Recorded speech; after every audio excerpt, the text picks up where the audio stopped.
اللهم صل على محمد وآل محمد. اعوذ باللہ من الشیطان اللعین الرجیم. بسم اللہ الرحمن الرحیم. رب اشرح لی صدری ویسر لی امری واحلل عقدۃ من لسانی یفقهوا قولی. ان اللہ وملائکتہ یصلون علی النبی یا ایھا الذین آمنوا صلوا علیہ وسلموا تسلیما.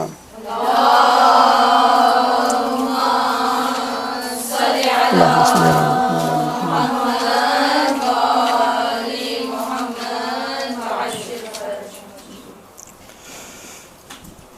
گروپ اینڈ فرینڈز، یہ ایک دو ٹرمینالوجیز ہیں آج کل سوشل میڈیا کے حوالے سے بڑی عام ہیں. واٹس ایپ ہے، انٹرنیٹ ہے، ایمو ہے، اسکائپ ہے، گوگل ہینگ آؤٹ ہے. اس میں گروپس کا بڑا تذکرہ ہوتا ہے. بھئی فلاں نے فلاں گروپ جوائن کر لیا ہے، فلاں نے فلاں گروپ چھوڑ دیا ہے.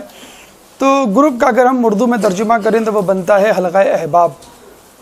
تو ہم گروپ کیوں بناتے ہیں؟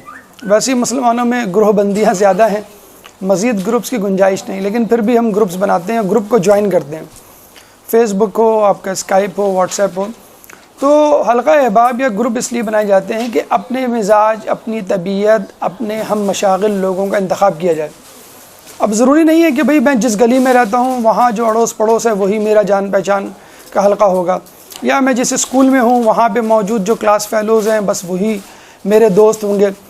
اب میری مرضی ہے، میں یہاں بیٹھ کے ٹورنٹو میں موجود کسی شخصیت کو اپنا فرینڈ بنا سکتا ہوں، امریکہ میں، ایران میں، کسی بھی جگہ، کیونکہ وہ میرا ہم مزاج ہے، ہم خیال ہے، طبیعت اور میری اور اس کی ایک جیسی ہے، نظریات ایک جیسے ہیں. تو گروپ اس لیے بنایا جاتا ہے. اور گروپ سے ہم آگے چلیں تو آتا ہے نمبر فرینڈس کا. Would you like to be my friend, ایک دم سے وہ ایک آپشن آتا ہے اسکائپ پہ، آپ کے واٹس ایپ پہ، آپ ریجیکٹ یا ایکسیپٹ جو بھی آپ چاہیں اس کو آپ کر لیں. تو فرینڈ شپ یا فرینڈ جو ہے وہ سرکل آپ کے گروپ کے سرکل سے تھوڑا سا محدود ہوتا ہے، معین ہوتا ہے، تھوڑا سا اسپیسیفک ہوتا ہے. یعنی نہ صرف یہ کہ وہ شخص آپ کا ہم مزاج، ہم طبیعت ہوتا ہے، بلکہ اس کے رجحانات بھی ایک جیسے ہوتے ہیں، مفادات بھی ایک جیسے ہوتے ہیں، اور اتنے زیادہ آپ جسے کہتے ہیں کہ اس کے ساتھ میچ کر رہے ہوتے ہیں کہ وہ آپ کے ہم و غم میں آپ کا شریک ہوتا ہے، آپ کے دکھ سکھ کا ساتھی ہوتا ہے، اور وقت آنے پہ بڑی سی بڑی قربانی دینے کے لیے تیار ہوتا ہے. اس کو کہتے ہیں دوست یا فرینڈ. تو ابھی ہمارے نویں امام تقی علیہ السلام کی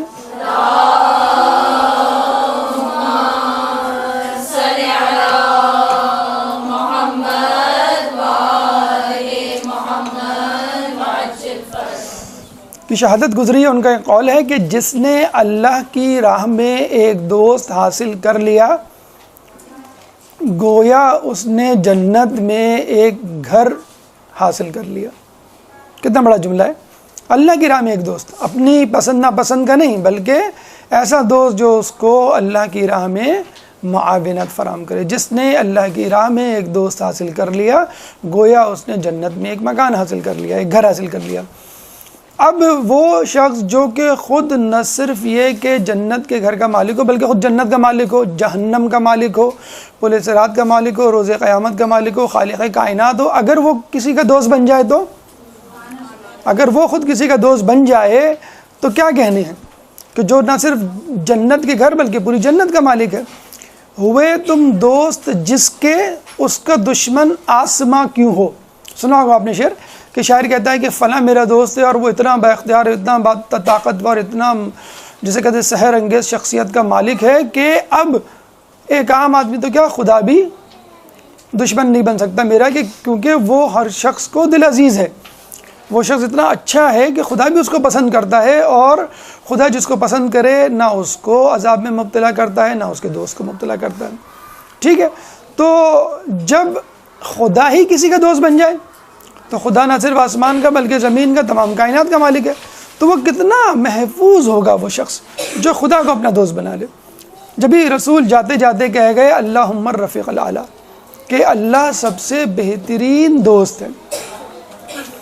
چنانچہ دوست بناتے وقت احتیاط کرنی چاہیے، اور اللہ جو ہے وہ بہترین دوست ہے. ہم نے پچھلی مرتبہ آپ سے یہ بات کی کہ ابراہیم نہ صرف اللہ کے بندے تھے بلکہ اللہ کے نبی تھے. نہ صرف اللہ کے نبی تھے بلکہ رسول بھی تھے، نہ صرف رسول تھے بلکہ خلیل اللہ بھی تھے، اور ان تمام باتوں میں وہ علی کے شیعہ بھی ہوئے اور انہوں نے اس کی دعا کی۔ یہاں پر ہم آج کی نشست میں ابراہیم علیہ السلام کی ان دو وجوہات، ان دو خصوصیات پہ روشنی ڈالیں گے کہ جس کی وجہ سے اللہ نے ان کو اپنا خلیل منتخب کیا۔ ہم کہتے ہیں نا کہ ابراہیم علیہ السلام میں کیا ایسی خوبی تھی؟ آپ سے بھی آپ کے امی ابو پوچھتے ہیں بھائی فلاں لڑکی میں کیا ایسی خوبی ہے جو تم اس کو ہر وقت فون کرتی رہتی ہو، اس کا انتظار کرتی ہو، اس کے بارے میں باتیں کرتی ہو، تو پھر آپ اس کی خصوصیات گنواتی ہیں بھائی اس میں یہ خوبی ہے اور وہ میں نہیں ہے۔ تو ابراہیم علیہ السلام میں کون سی ایسی خوبی تھی کہ جس کی وجہ سے اللہ تعالیٰ نے ان کو اپنا دوست منتخب کیا؟ آج انشاءاللہ اس پہ گفتگو ہوگی۔ اور اس کے بعد جو ابراہیم علیہ السلام کا سفر تھا، بابل کو چھوڑ کر فلسطین کی طرف جو گئے، اور پھر فلسطین سے ہجرت مکہ، اور وہ جو عظیم قربانی اللہ کی راہ میں دی، انشاءاللہ اس کا تذکرہ ہوگا۔ پہلی نشست سیرت ابراہیم علیہ السلام کے حوالے سے ہم کر چکے، آج انشاءاللہ سیرت ابراہیم کی دوسری اور آخری نشست ہے۔ مقدمہ ہماری گفتگو کا پہلا مرحلہ ہو چکا۔ اس کے بعد دو اہم وجوہات جو ابراہیم کو خلیل اللہ کے درجے پر لے گئیں، نمبر 1 عشق الہی، نمبر 2 مہمان نوازی۔ تو ہماری گفتگو کے 3 مرحلے ہو گئے۔ نمبر 1 پہلا مرحلہ مقدمہ، دوسرا مرحلہ عشق الہی، تیسرا مرحلہ مہمان نوازی۔ 14 مرحلہ ہجرت فلسطین، یعنی جب بابل چھوڑ کے فلسطین جانے کا حکم ہوا تو اس سفر کے دوران کیا واقعات پیش آئے۔ 5واں مرحلہ اولاد ابراہیم علیہ السلام کی کتنی اولادیں تھیں اور کس تناظر میں ہوئیں، وہ آگے چل کر کیا ثابت ہوئی۔ 6واں مرحلہ ہجرت مکہ، فلسطین آنے کے بعد ایک اور دوسری ہجرت ہوئی، یعنی فلسطین سے مکہ۔ 7واں مرحلہ ازواج اسماعیل، ایک اہم پہلو ابراہیم علیہ السلام اور اسماعیل علیہ السلام کی زندگیوں کا کہ کیا ہمیں پیغام، کیا اشارہ ملتا ہے۔ 8واں مرحلہ تعمیر کعبہ، کہ ابراہیم علیہ السلام کو اللہ نے کس طرح حکم دیا اور کس طرح انہوں نے کعبہ بنایا۔ 9واں مرحلہ عظیم قربانی، باپ اور بیٹے کی، اور 10واں اور آخری مرحلہ کلام آخر، عظیم ترین قربانی کی صورت میں۔ آئیے ہم اپنی گفتگو کے دوسرے مرحلے یعنی عشق الہی کی طرف چلتے ہیں، لیکن اس سے پہلے ایک بلند تر صلوات۔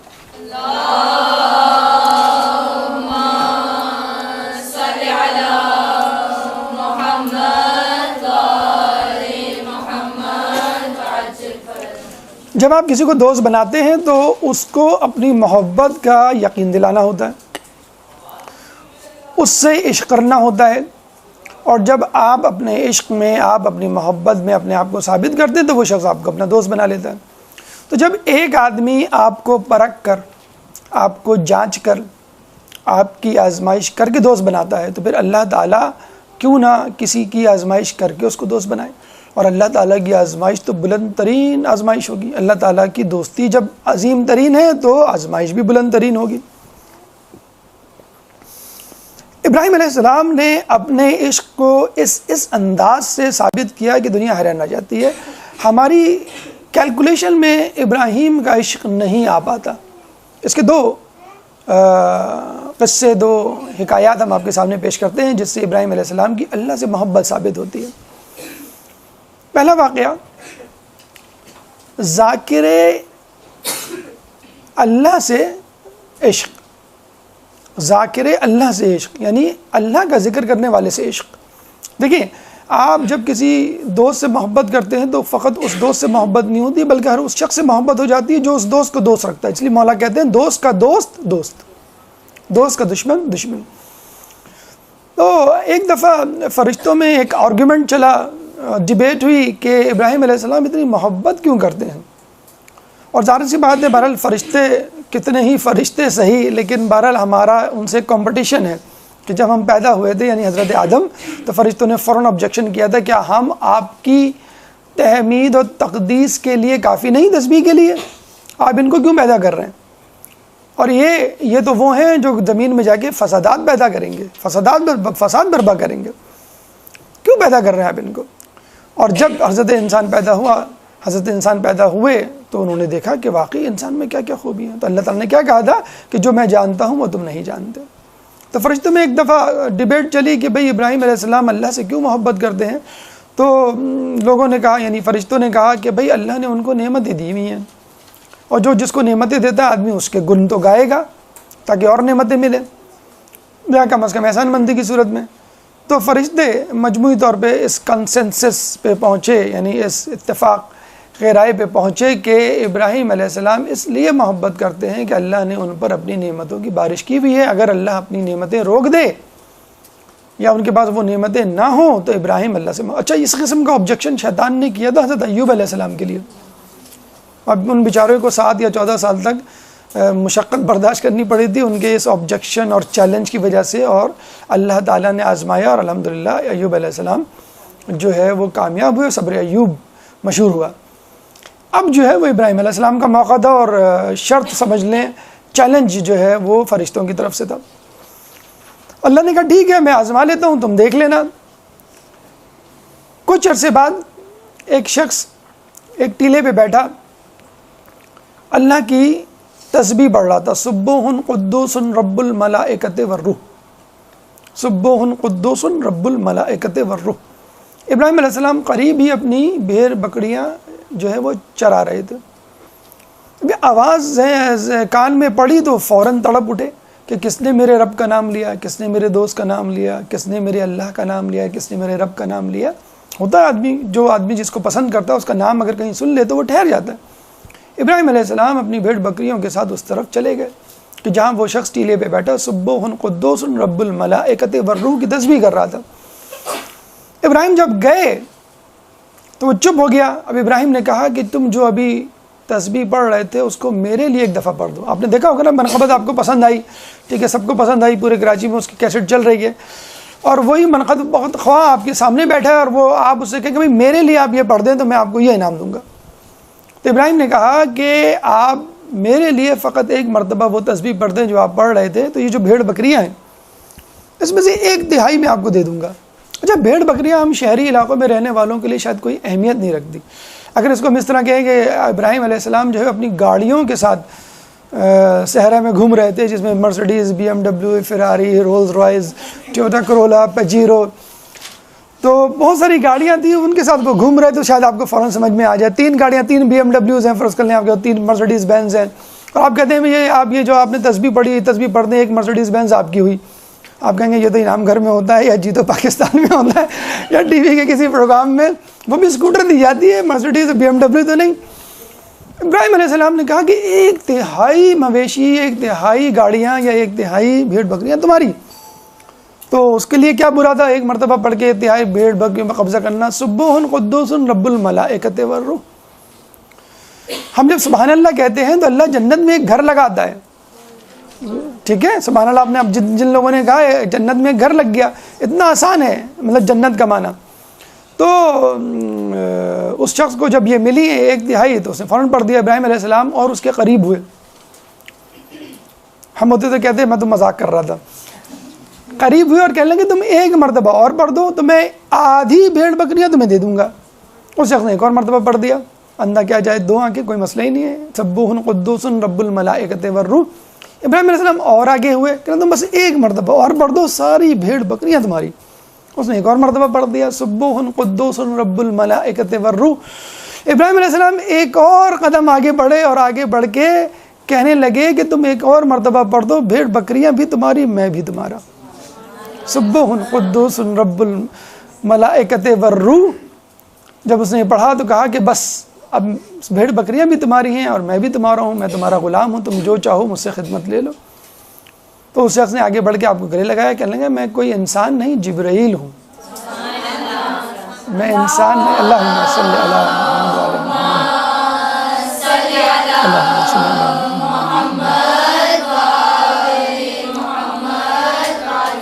میں جبرائیل ہوں، میں تو تمہارا امتحان کرنے آیا تھا اور تم امتحان میں کامیاب ہو گئے، تم نے اپنی دوستی کی انتہا کر دی۔ کاش اللہ تمہیں اپنا خلیل بنائے۔ کہاں جبرائیل آسمان میں ابراہیم کے بارے میں کمپین چلا رہے تھے کہ ابراہیم تو بس اللہ سے اس لیے محبت کرتے ہیں کہ اللہ کی نعمتیں ہیں، کہاں جبرائیل اب زمین پہ اتر کے اپنی آنکھوں سے حقیقی مشاہدہ کر کے محبت کا کہہ رہے ہیں اللہ واقعی یہ خلیل بنانے کے قابل ہے، یہ تیرا بندہ تو بہت دور کی بات ہے، یہ تو خلیل ہے تیرا، تو اس کو اپنا خلیل بنا لے۔ تو ابراہیم فوراً جبرائیل علیہ السلام نے اپنی ریکمنڈیشن دی اور کہا کہ واقعی یہ جبرائیل، میں بطور جبرائیل گواہی دیتا ہوں کہ ابراہیم آپ کی خلیل بنانے کے قابل ہے۔ یہ دیکھیں آپ کہ فقط اپنے دوست کی تسبیح سن کر جو شخص ہماری زبان میں اپنی تمام گاڑیاں، اپنی تمام پراپرٹی دے دے، تو بھیڑ بکریاں اگر دے دے کوئی، اس زمان میں ایک اسٹیٹس سمبل تھا جس کے بعد جتنے اونٹ ہوں گے، جتنی بھیڑیں ہوں گی، جتنی بکریاں ہوں گی، وہ اتنا ہی زیادہ مالدار سمجھا جاتا تھا۔ تو ابراہیم علیہ السلام نے اس طرح فرشتوں کا دل جیتا۔ ایک اور واقعہ ہمیں ابراہیم علیہ السلام کے حوالے سے ملتا ہے، اچھا اس میں ایک نقطہ، ایک پیغام ہمیں ملتا ہے۔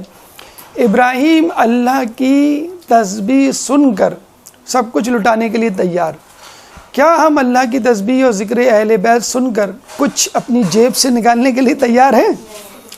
ہم ذاکرین کو دیتے ہیں تو 10 سنا بھی دیتے ہیں کہ یہ لوگوں نے تو دھندا بنا لیا ہے، انہوں نے تو بزنس بنا لیا ہے، ممبر نہیں ہو گیا، یہ کوئی دکان ہو گئی، نعوذ باللہ وغیرہ وغیرہ۔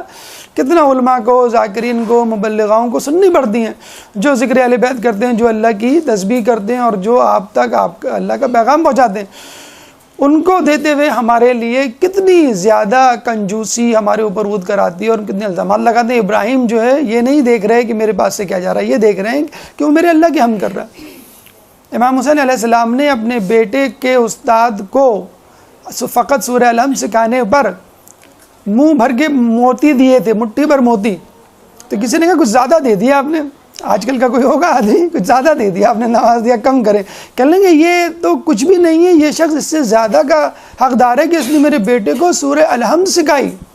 اور یہاں علماء آپ کو مسائل بتا رہے ہیں، یا آپ کو جو ہے وہ آخرت دلوا رہے ہیں، محبت اہل بیت آپ کے دلوں میں جاگزی کر رہے ہیں، آپ کے دنیا کے مسائل، خاندانی جھگڑے طے کر رہے ہیں، حل کر رہے ہیں، اور ان کے لیے آپ اس قسم کے رقیق جملے اور الزامات تراش رہے ہیں۔ ایک درود پڑھ دیں محمد والے محمد۔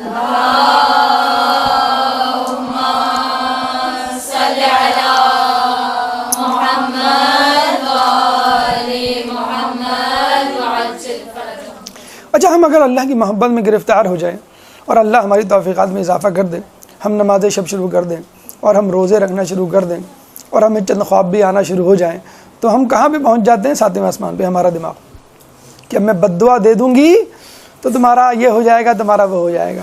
میں نے خواب میں یہ دیکھا ہے، دیکھنا فلاں کے ساتھ یہ ہوگا، اور یہ اور وہ فلاں تو کچھ بھی نہیں ہے، فلاں تو جو ہے وہ جہنمی ہیں، اور فلاں جو ہے وہ ٹی وی دیکھتے ہیں، فلاں جو ہے وہ یہ سنتے ہیں، اور آپ بڑے اللہ کے ولی بن کے بیٹھے ہوئے ہیں۔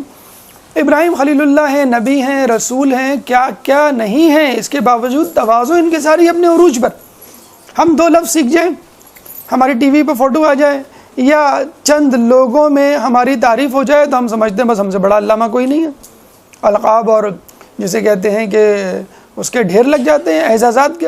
ابراہیم علیہ السلام نبی ہونے کے باوجود ایک بچے کی طرح زانو تلمس طے کرنے کے لیے تیار ہیں کسی کے ساتھ میں بھی، جس کو وہ سمجھتے ہیں وہ مجھ سے بڑھ کر عابد ہے، مجھ سے بڑا دوست ہے اللہ کا، اور کسی کو نہیں، ہر کسی کو تقریباً۔ یہ نبیوں میں تواضع ان کے ساری تھی۔ عیسیٰ علیہ السلام اپنے اصحاب کے پیر دھلایا کرتے تھے۔ موسیٰ علیہ السلام جو ہے وہ جب اللہ نے کہا تھا کہ اپنے سے کمتر جس کو سمجھتے ہو لے کر آؤ، تو کسی کو نہیں لے کے گئے، کتے کو لے کے گئے، وہ بھی رستے میں چھوڑ دیا۔ یہ واقعہ باقاعدہ تاریخ میں موجود ہے۔ تو آپ دیکھیے ابراہیم علیہ السلام اتنے اعزازات ہونے کے باوجود ان کو تواضع ان کے ساری کتنا زیادہ ان کو جسے کہتے ہیں ان کو کے حامل تھے۔ ایک دفعہ ان کے بیٹے جناب اسحاق بھیڑ بکریوں سمیت کہیں بھیڑ بکریوں کو چرانے لے گئے۔ وہاں دیکھا ایک شخص عابد بہت بڑا جزیرے میں رہا کرتا تھا، اور سال میں 1 مرتبہ اپنے جزیرے سے نکلتا تھا، پانی، غذا، ضروری اشیاء لے کر دوبارہ اپنے جزیرے میں واپس چلا جاتا تھا، اور سال بھر وہاں ٹھہرتا، عبادت کرتا۔ ایک دفعہ نکلا تو بھیڑ بکریاں دیکھی، جیسے کوئی چمکتی دمکتی گاڑیاں ایک دم سے دیکھ لے، غار میں سے نکل گئے، تو وہ بڑا دیکھ کے اس کی آنکھیں خیرہ ہوئیں کہ ماشاءاللہ اللہ تعالیٰ نے کتنی نعمت دی ہے اس نوجوان کو۔ پھر نوجوان کو دیکھا، نوجوان بھی بہت خوبصورت جوان۔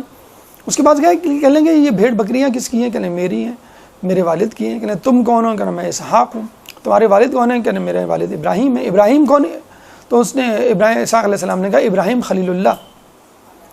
خلیل اللہ کا نام سنا تو وہ تڑپ اٹھا کہ دیکھو اللہ تعالیٰ نے کتنی نعمتیں دی ہیں اس کو.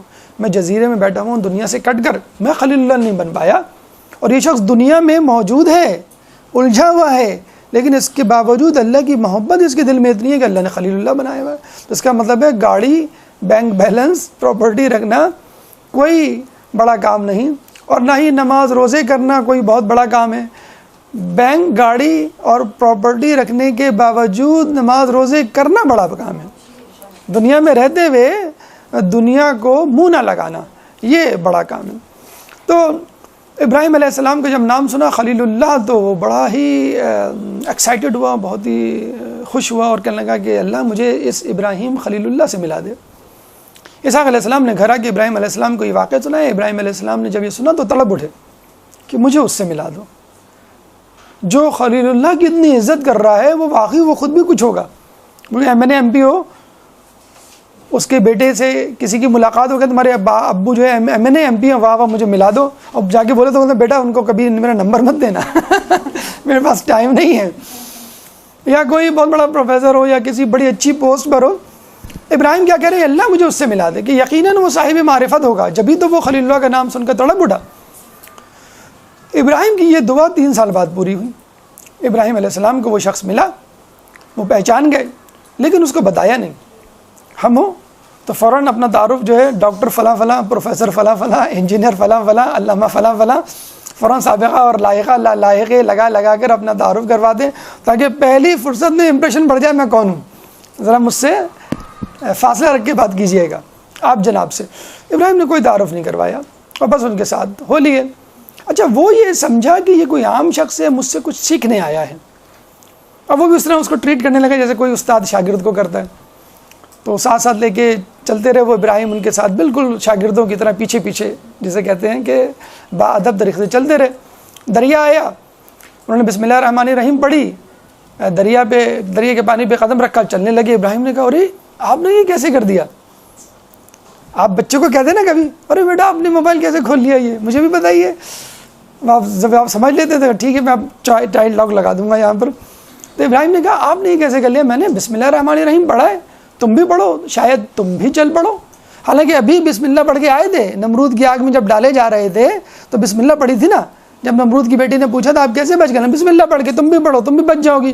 معلوم نہیں تھا کیا؟ معلوم تھا, تواضع ان کے ساری کہ شاید تھوڑا سا کچھ اور معلوم ہو جائے. تو وہی معلوم ہو جو معلوم تھا. انہوں نے بسم اللہ الرحمن الرحیم پڑھی اور دریا پہ چلنا شروع کیا. چل پڑے. اب وہ پیچھے مڑ کے جب اس نے دیکھا کہ ابراہیم بھی دریا پہ چل رہے ہیں تو وہ سمجھ گیا, شک ہو گیا اس کو, یہ بھی کچھ پہنچی ہوئی چیز ہے, یہ چھپا رہا ہے مجھ سے. خیر وہ اس کو لے کے جو ہے اپنے جزیرے پہ گیا. وہ سمجھا شاید یہاں آ کے یہ اپنا بھید کھولیں گے. انہوں نے بھید نہیں کھولا. کہنے لگے آپ کون ہیں, کیا کر رہے ہیں اس جزیرے میں؟ بس میں اللہ کی عبادت کرتا ہوں, سال میں 1 مرتبہ نکلتا ہوں.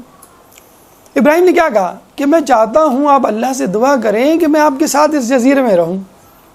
بھیڑ بکریاں, اسحاق, بی بی ہاجرہ, بی بی سارہ, سب کو چھوڑنے کے لیے تیار اس آدمی کے لیے جو خود ان سے تڑپ رہا ہے, ملنے کے لیے تڑپ رہا ہے. یہ معرفت الہی رکھتا تھا, اس لیے اللہ سے دعا کریں میں آپ کے ساتھ, خلیل اللہ نمبر 2 رسول اللہ کے بعد پوری کائنات میں نبی میں, اور وہ کہہ رہے ہیں ایک عام عابد سے اللہ سے دعا کریں میں آپ کے ساتھ رہوں. انہوں نے کہا میں دعا نہیں کر سکتا کیونکہ 3 سال سے میں ایک دعا کر رہا ہوں, ابھی تک قبول نہیں ہوئی.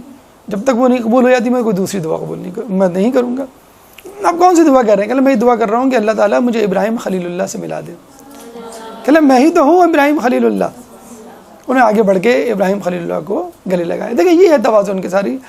ان لوگوں کے لیے خصوصی طور پہ جو دیندار ہیں, جو حجاب کرتے ہیں, جو داڑیاں رکھتے ہیں, جو نماز پڑھتے ہیں, جو روزے رکھتے ہیں, جو علم رکھتے ہیں لیکن تکبر بھی رکھتے ہیں, غرور بھی رکھتے ہیں, عجب بھی رکھتے ہیں, خود پسندی بھی رکھتے ہیں, انانیت بھی رکھتے ہیں. میں یہ, میں وہ, میری ناک, میری بات, میرا قانون, جو میں نے کہہ دیا, میری پسند ناپسند وغیرہ وغیرہ. تو جب ابراہیم اپنے سے کہیں کمتر, غیر نبی, غیر معصوم ایک عابد کے سامنے زانوں میں تلمس طے کرنے کے لیے تیار ہے, سیکھنے تھے. کیا موسیٰ کا واقعہ نہیں سنا آپ نے؟ کس طرح خضر علیہ السلام کی طرح اللہ جب ان کے دل میں یہ بات پیدا ہوئی کہ اب میں کائنات میں سب سے بڑا عالم ہو گیا اللہ کے بندوں میں, اسی وقت اللہ نے کہا یو ٹرن لے لو, فوراً رک جاؤ اور چلو. کہاں؟ علم حاصل کرنے, جس پہ تم اترا رہے ہو کہ میں جو ہوں پوری کائنات میں سب سے بڑا. چلو جاؤ. کہاں؟ خضر کے پاس. اور کس طرح خضر نے ڈیل کیا آپ کو معلوم ہے، ھذا فراق بینی و بینکم، کہ بس اب میرے تمہارے درمیان دوری ہے، جاؤ بس، نو مور، اب میں تمہیں نہیں ٹیچ کر سکتا، 3 غلطیاں تم نے کر دی۔ تو ابراہیم علیہ السلام کی تواضع انکساری ہم کو سکھا رہی ہے کہ ہمیں بھی دیندار ہونے کے باوجود تواضع انکساری نہیں چھوڑنی۔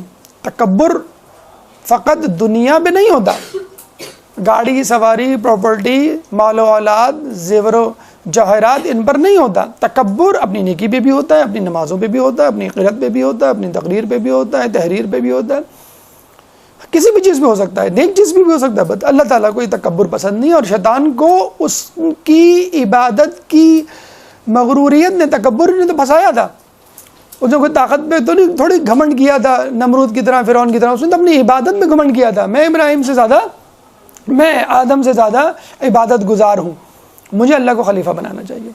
تو یہ ابراہیم علیہ السلام کے 2 واقعے جو نہ صرف ابراہیم علیہ السلام کے عشق کو ظاہر کرتے ہیں، بلکہ ایک وجہ خلیل بننے کی وجہ کو بھی ظاہر کرتے ہیں۔ اس میں ایک نقطہ اور بھی ہم بتاتے چلیں، آپ نے شاید میٹرک کی انگلش کی کتاب میں ایک پویم پڑھی ہوگی کہ جس میں ایک شخص جو ہے وہ سیڑھیوں پہ چڑھتا ہے اور ٹاپ موسٹ اسٹیپل کی جو اسٹیئرز ہے اس پہ چڑھ جاتا ہے، اور خدا اس سے پوچھتا ہے کہ تم کیا چاہتے ہو، تو وہ کہتا ہے کہ میں تمہارے ساتھ رہنا چاہتا ہوں۔ تو وہ آخری اسٹینزا، آخری جملہ مجھے یاد ہے، go down again I dwell among the people, نیچے جاؤ میں لوگوں کے درمیان رہتا ہوں۔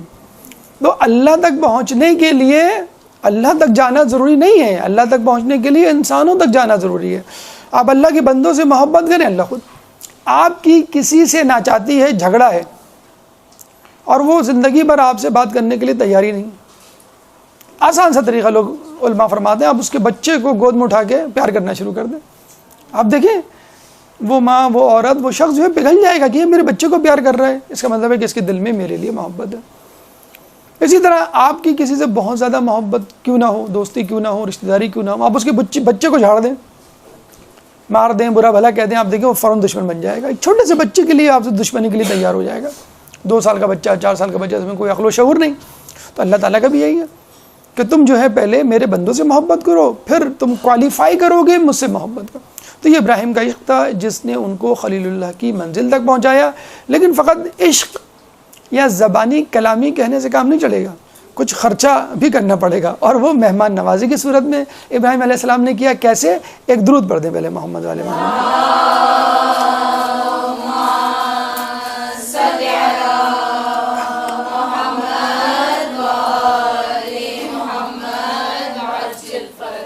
ابراہیم علیہ السلام بہت زیادہ مہمان نواز تھے، بہت زیادہ مہمان نواز تھے۔ مہمان آ جاتا تو کوئی دقیقہ فروگزاشت نہیں کرتے، اور مہمان نہیں آتا تو اس کی تلاش میں نکل کھڑے ہوتے۔ ایک دفعہ چند مہمان آئے، فوراً گوشت ذبح کر کے اور اس کو بھون کر لا کے پیش کر دیا، جس کا قرآن نے باقاعدہ تذکرہ بھی کیا کہ وہ فوراً ایک گوشت بھنا ہوا لے آئے۔ جب انہوں نے سامنے لا کے رکھا تو مہمانوں نے کہا، 5 کی تعداد میں تھے، کہنے لگے کہ پہلے آپ اس کی قیمت بتائیں پھر ہم کھائیں گے۔ آپ نے دیکھا ہوگا گاؤں دیہاتوں سے لوگ گزرتے ہیں، کالام کاغان سے، مری سے، یا کہیں سے ایسے گزرے ہیں آپ، اگر کوئی آپ کو گیسٹ بنائے، مہمان بنائے، تو فوراً آپ کی کوشش ہوتی ہے کہ کوئی کچھ پیسے اس کے ہاتھ میں رکھ دیں، پیئنگ گیسٹ جسے کہتے ہیں۔ تو انہوں نے کہا کہ ہم اس وقت تک نہیں کھائیں گے جب تک آپ اس کی قیمت نہیں بتائیں گے۔ ابراہیم علیہ السلام کو قیمت تو لینی تھی، اگر قیمت لینی ہوتی تو مہمان نوازی کیوں کرتے؟ ابراہیم علیہ السلام نے پھر سوچ کے کہا کہ اس کی قیمت یہ ہے کہ آپ شروع میں بسم اللہ الرحمن الرحیم پڑھیں اور آخر میں الحمدللہ پڑھیں۔ اللہ کے نام سے شروع اور اللہ کے نام پہ اختتام، یعنی میری تعریف نہ کریں، مجھے کچھ نہ دیں، کچھ بھی نہ دیں اور تعریف بھی نہ کریں میری، اللہ کے نام پہ شروع کریں اور اللہ کی تعریف پہ ختم کریں۔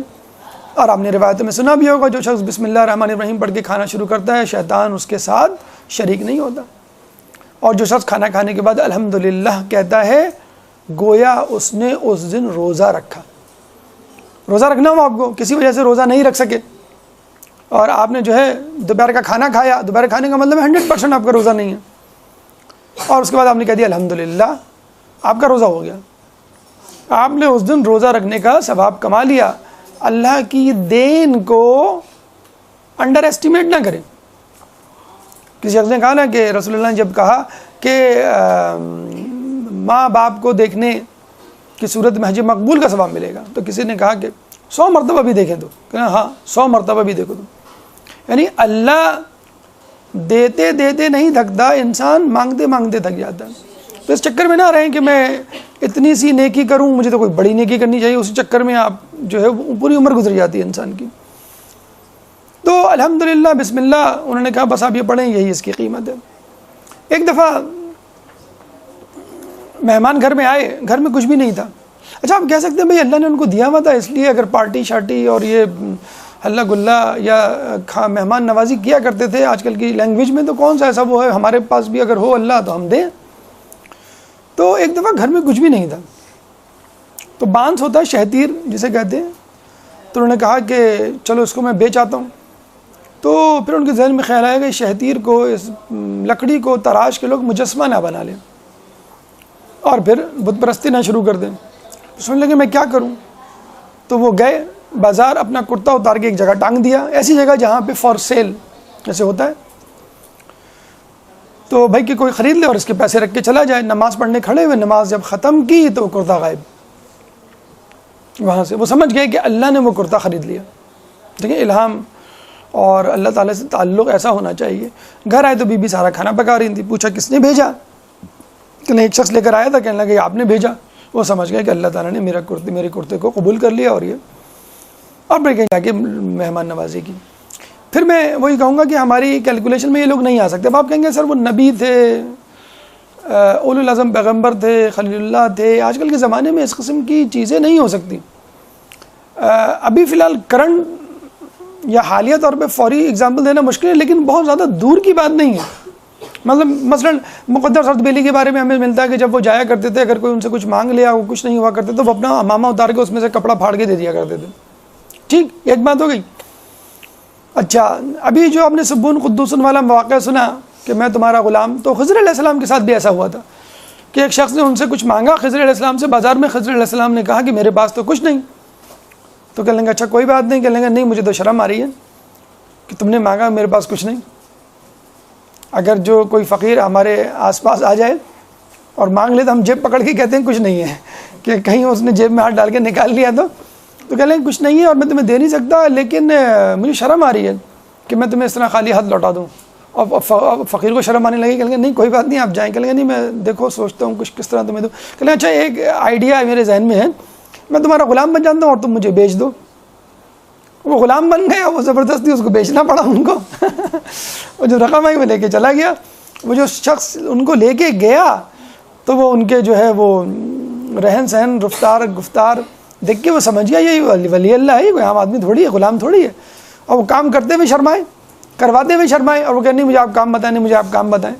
وہ ایک دفعہ چلا گیا، کہنے لگا اچھا میری گھر میں کچھ کمرہ ہے وہ بنا دو، ذرا مرمت کر دو، میں واپس آ کے دیکھ لوں. واپس آیا تو محل تیار کھڑا تھا.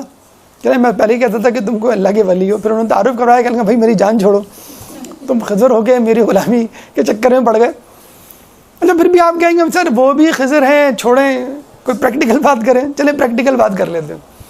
ابھی ہندوستان کی بات کر رہا ہوں میں، 150 سال ہوں گے قیام پاکستان سے پہلے کی بات.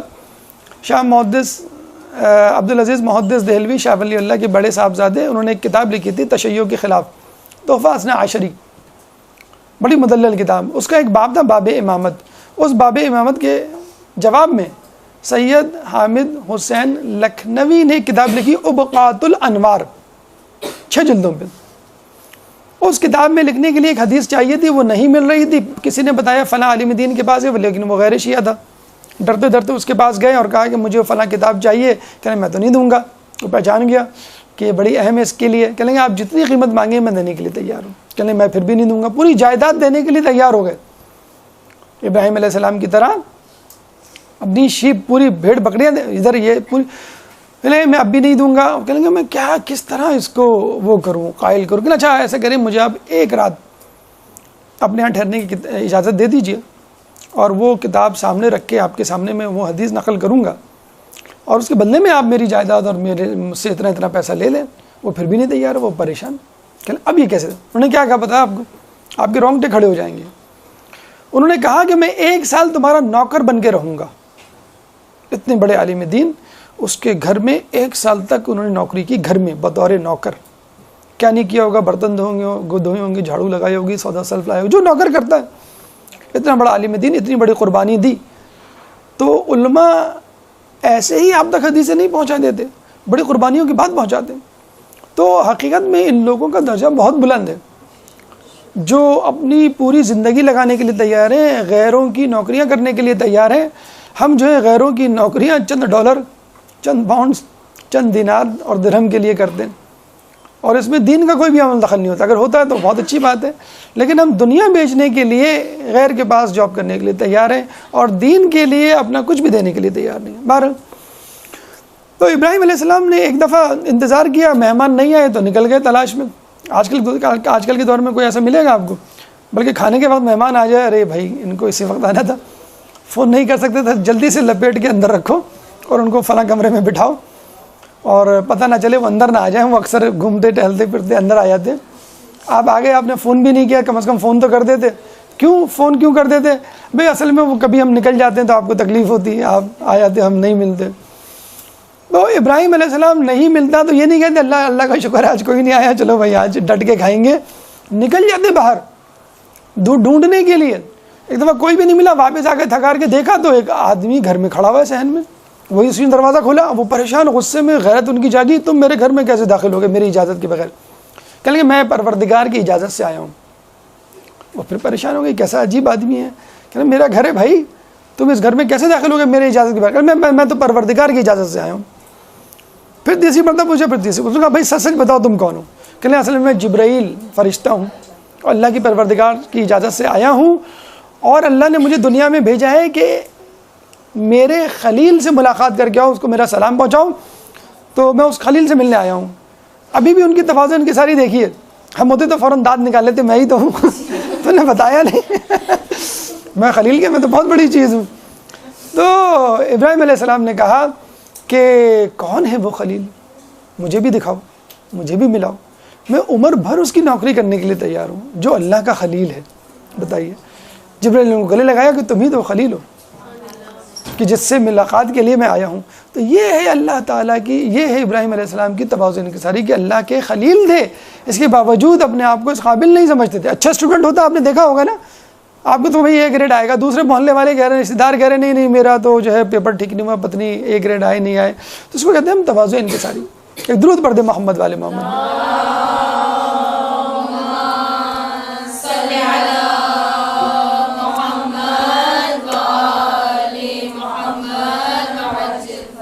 محبت ہوتی ہے، لیکن محبت میں بعض اوقات کوئی ایسا کام بھی ہو جاتا ہے غیر دانستہ طور پہ کہ جو صحیح نہیں ہوتا ہے، لیکن بہرحال ہوتا محبت نہیں ہے، ٹھیک ہے۔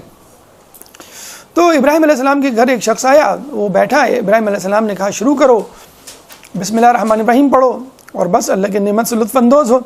اس نے کہا بسم اللہ تو نہیں پڑھوں گا، میں تو مشرک ہوں، بڑی ڈھیٹ تھا، فوراً کہہ دیا نہیں پڑھوں گا، چاہے کھانا نہ دو، چاہے بھوکا اٹھا دو مجھے۔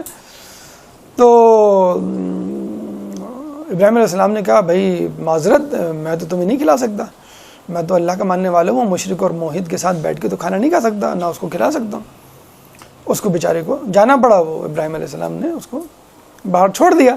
جب واپس آئے تو ابراہیم علیہ السلام کو اللہ نے وحی کی، ابراہیم اس 70 سالہ مشرک 70 سال سے ہماری نافرمانی کر رہا ہے، میں نہیں مان رہا، ہم 70 سال سے اس کو کھلا رہے ہیں، تم ایک وقت کھانا نہیں کھلا سکے۔ تو ابراہیم علیہ السلام بیچارے دوڑتے بھاگتے گئے اس کے پاس پیچھے اور کو کہا کہ آؤ میں تمہیں کھانا کھلانا چاہتا ہوں۔ بڑا حیران ہوا، کہ پہلے تو تم ابھی کچھ دیر پہلے کی بات ہے تم نہیں کھلا رہے تھے، اب تم کھلا رہے ہو۔ کہ میرے اللہ نے وحی کی ہے کہ میں اپنے نہ ماننے والوں کو بھی کھلاتا ہوں، تو میں آپ کو کھلانا چاہتا ہوں۔ جب اس نے یہ سنا تو فوراً کہا کہ ابراہیم میں تمہارے خدا پر ایمان لایا۔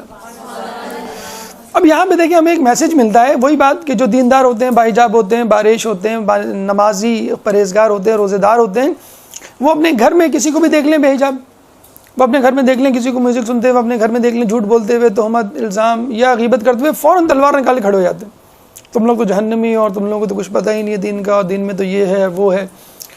تو ایک بے دین کے ساتھ آسیہ گزارا کر رہی ہے، ایک بے دین کے ساتھ نوح علیہ السلام گزارا کر رہے ہیں، کنعان اپنے بیٹے کے ساتھ، لوط علیہ السلام اپنی بے دین بیوی کے ساتھ گزارا کر رہے ہیں۔ تو کون سا نبی، کون سا امام، مجھے بتائیے، کتنی مثالیں موجود ہیں کہ اپنے رشتہ داروں میں موجود گھرے ہوئے ہیں، اپنے رشتہ داروں میں بھی کافر، مشرک، اور کیا ابراہیم علیہ السلام کی چچا آزر بت پرست۔ تو ہم یہاں جو ہے اپنے ہی لوگوں سے، اپنے ہی مومنوں سے، اپنے ہی کلمہ پڑھنے والوں سے، ہم عقیدہ لوگوں سے قطع تعلق کے لیے تیار رہتے ہیں کہ یہ لوگ دیندار نہیں ہیں، یہ لوگ پردہ نہیں کرتے، یہ لوگ نماز نہیں پڑھتے، یہ لوگ مجلس میں نہیں جاتے، یہ لوگ جو ہیں وہ حلال حرام کا خیال نہیں رکھتا. بھائی اگر آپ ان کے ساتھ اٹھے بیٹھیں گے نہیں، ان کو پتہ کیسے چلے گا یہ حلال حرام ہے کیا، دین ہے کیا؟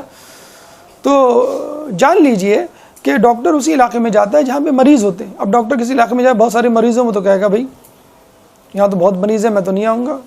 نہیں، مریضوں کو دیکھ کے تو اس کی رال ٹپک جائے گی، اتنے پیشنٹ ماشاء اللہ، بہت پریکٹس میری جمے گی. یہ تو اچھی بات ہے، اللہ تعالیٰ نے اگر آپ کو ایسے ماحول میں پیدا کیا کہ جہاں پہ بے دین لوگ ہیں، آپ کو کام کرنے کا موقع ملا، آپ کو ثواب کمانے کا موقع ملا. تو ابراہیم علیہ السلام نے بالکل یہی کیا، اور اللہ تعالیٰ نے بھی ان کو یہ سمجھایا کہ بھئی بت پرستی تو ہے کہ سب سے پہلے آپ اس کو کھلاؤ، پھر باقی لوگوں کو کھلانا. تو یہ ابراہیم علیہ السلام کی دو خصوصیات تھیں، ایک عشق الہی اور ایک مہمان نوازی. اب آئیے ہم گفتگو کے تیسرے مرحلے کی طرف چلتے ہیں، چوتھے مرحلے کی طرف چلتے ہیں کہ جس میں اللہ تعالیٰ نے ابراہیم علیہ السلام کو فلسطین کی طرف ہجرت کرنے کا حکم دیا. ایک درود پڑھ دیں محمد والے محمد میں.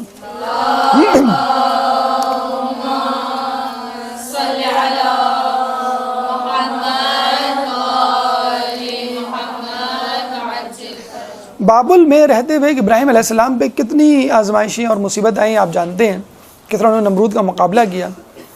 اتنی کوشش کے باوجود آپ کو معلوم ہے ابراہیم علیہ السلام پہ کتنے لوگ ایمان لائے؟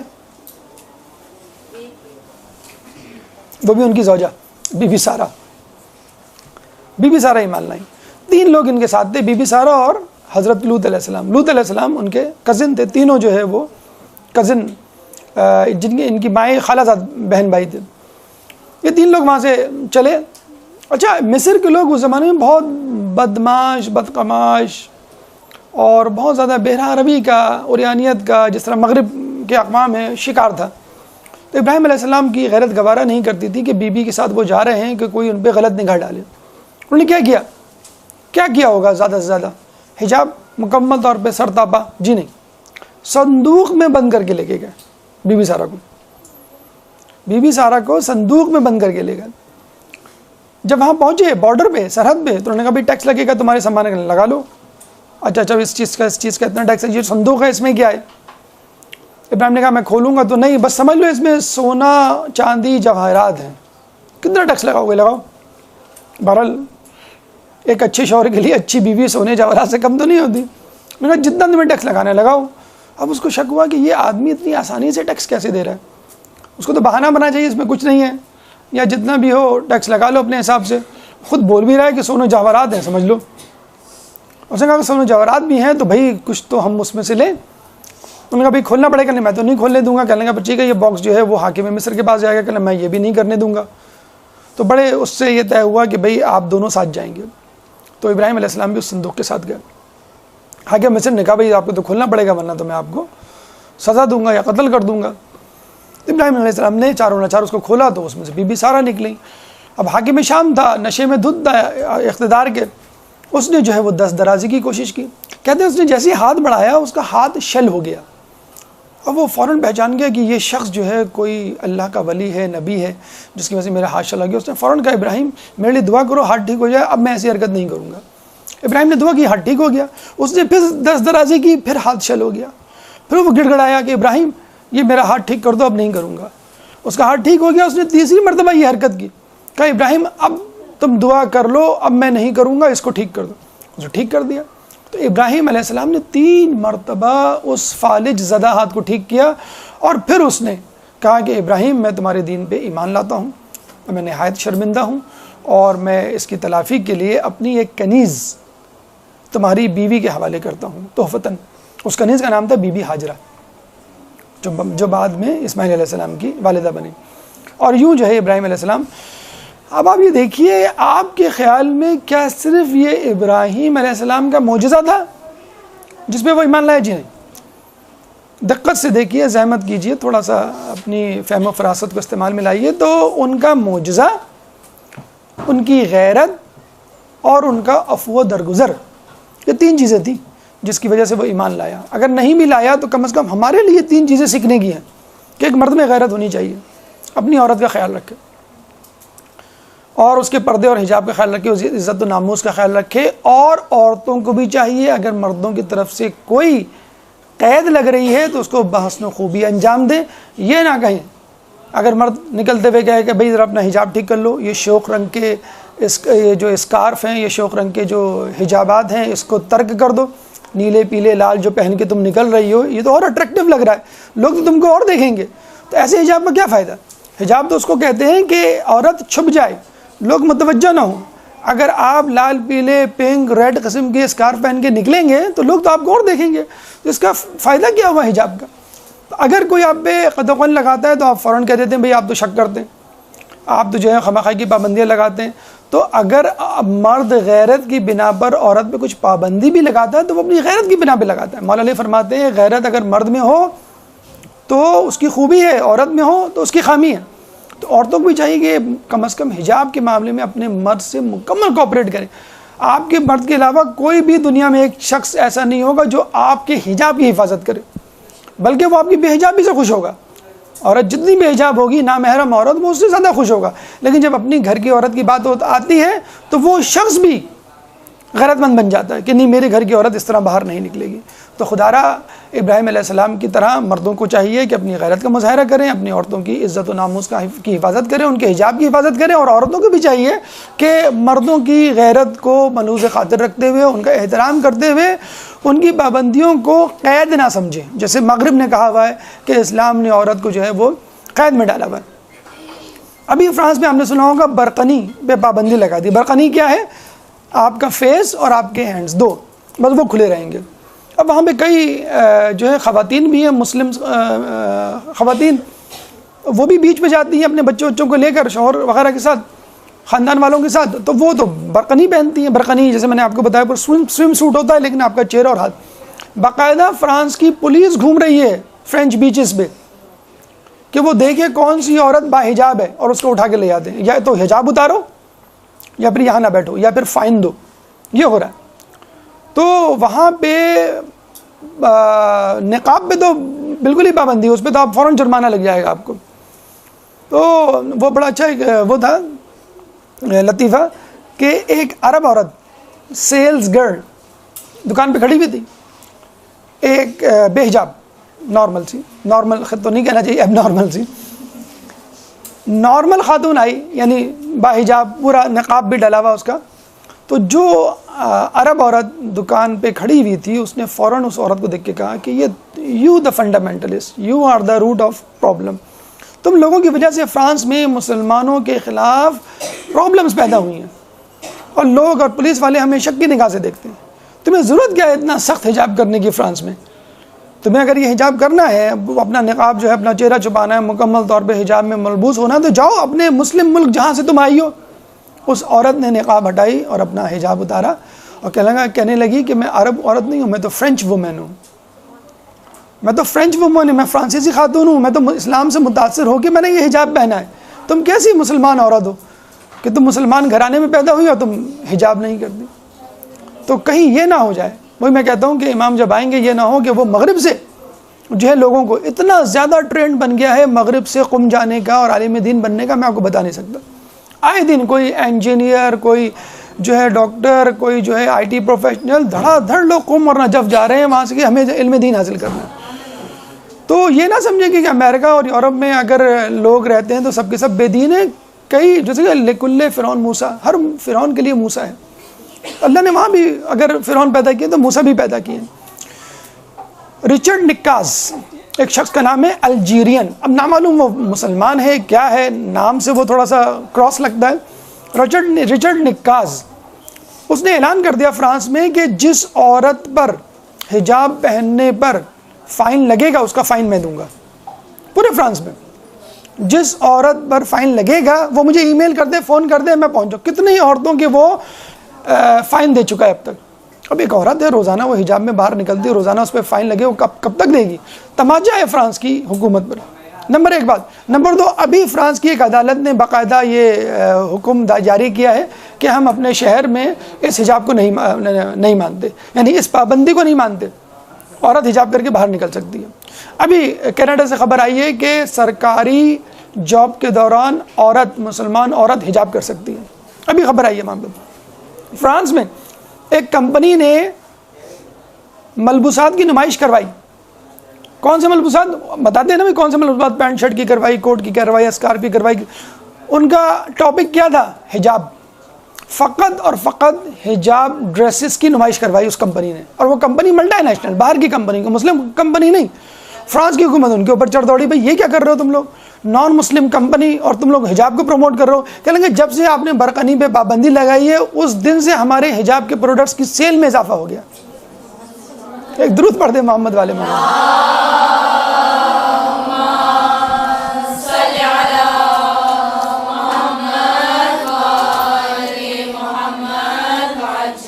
تو یہ ابراہیم علیہ السلام کا سفر اور مصر کے حکام سے ان کی ملاقات اور ان کی یہ غیرت اور مصر کے حاکم کا اسلام قبول کرنا. اس کے بعد وہ فلسطین گئے. فلسطین اور اس کے بعد کیا حالات اور واقعات ان کے ساتھ پیش آئے اس کا تذکرہ 5 منٹ کے وقفے کے بعد. ایک درود پڑھ دے محمد والے محمد.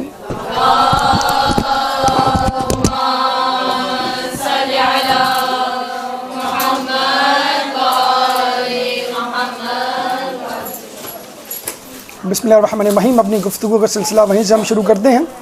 ابراہیم علیہ السلام کو اللہ تعالیٰ نے فلسطین کی طرف ہجرت کرنے کا مشورہ دیا اور آپ فلسطین پہنچے. فلسطین پہنچنے کے بعد وہاں آباد ہوئے. لوط علیہ السلام کو 24 میل دور پہاڑی کے نیچے ایک گاؤں میں متعین کیا کہ آپ وہاں پہ جا کے تبلیغ کریں. لوط علیہ السلام نبی تھے اور ابراہیم علیہ السلام جو ہے وہ آپ کے وہ رسول تھے. تو یہ ممکن ہے کہ ایک ہی وقت میں 2 نبی یا رسول اور نبی ہوں. تو وہ آپ کی زیر نگرانی آپ کی شریعت کے مطابق لوگوں کو اللہ کا پیغام پہنچا رہے تھے. ابراہیم علیہ السلام کی عمر اس وقت 99 سال ہو گئی تھی اور ان کی کوئی اولاد نہیں تھی. انہوں نے اللہ سے دعا کی کہ اللہ مجھے ایک اولاد دے, اور پھر انہوں نے بی بی سارہ سے کہا کہ تمہاری جو کنیز ہے ہاجرہ یہ مجھے دے دو, ہبہ کر دو, تاکہ میں جو ہوں اس سے نکاح کر لوں اور ہو سکتا ہے اللہ تعالیٰ اس کے بدن سے مجھے لڑکا دے دے. بی بی ہاجرہ سے ان کی شادی ہوئی. 99 سال کی عمر میں حضرت اسماعیل علیہ السلام پیدا ہوئے.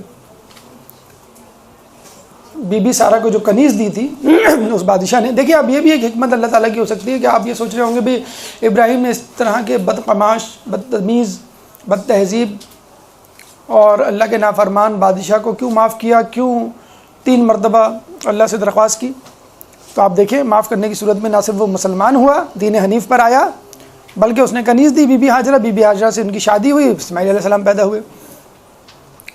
اسماعیل علیہ السلام جب پیدا ہوئے تو ظاہر سی بات ہے پیدا ہونے کے بعد حضرت ابراہیم علیہ السلام کا وقت اسماعیل علیہ السلام اور بی بی ہاجرہ کے ساتھ زیادہ گزرتا, اور بی بی سارہ کو دیکھ کر تھوڑا سا خلق ہوتا, اور انہوں نے دعا شروع کی اللہ تعالیٰ مجھے بھی ایک بیٹا دے. تو پھر ابراہیم علیہ السلام کی جب عمر مبارک 120 سال کو پہنچی تو جناب اسحاق پیدا ہوئے جناب سارہ کے بدن سے, اور خود بی بی سارہ کی عمر جو تھی وہ 91 سال تھی, 91. تو ہمیں اللہ تعالیٰ کی اس سے رحمت سے مایوس نہیں ہونا چاہیے.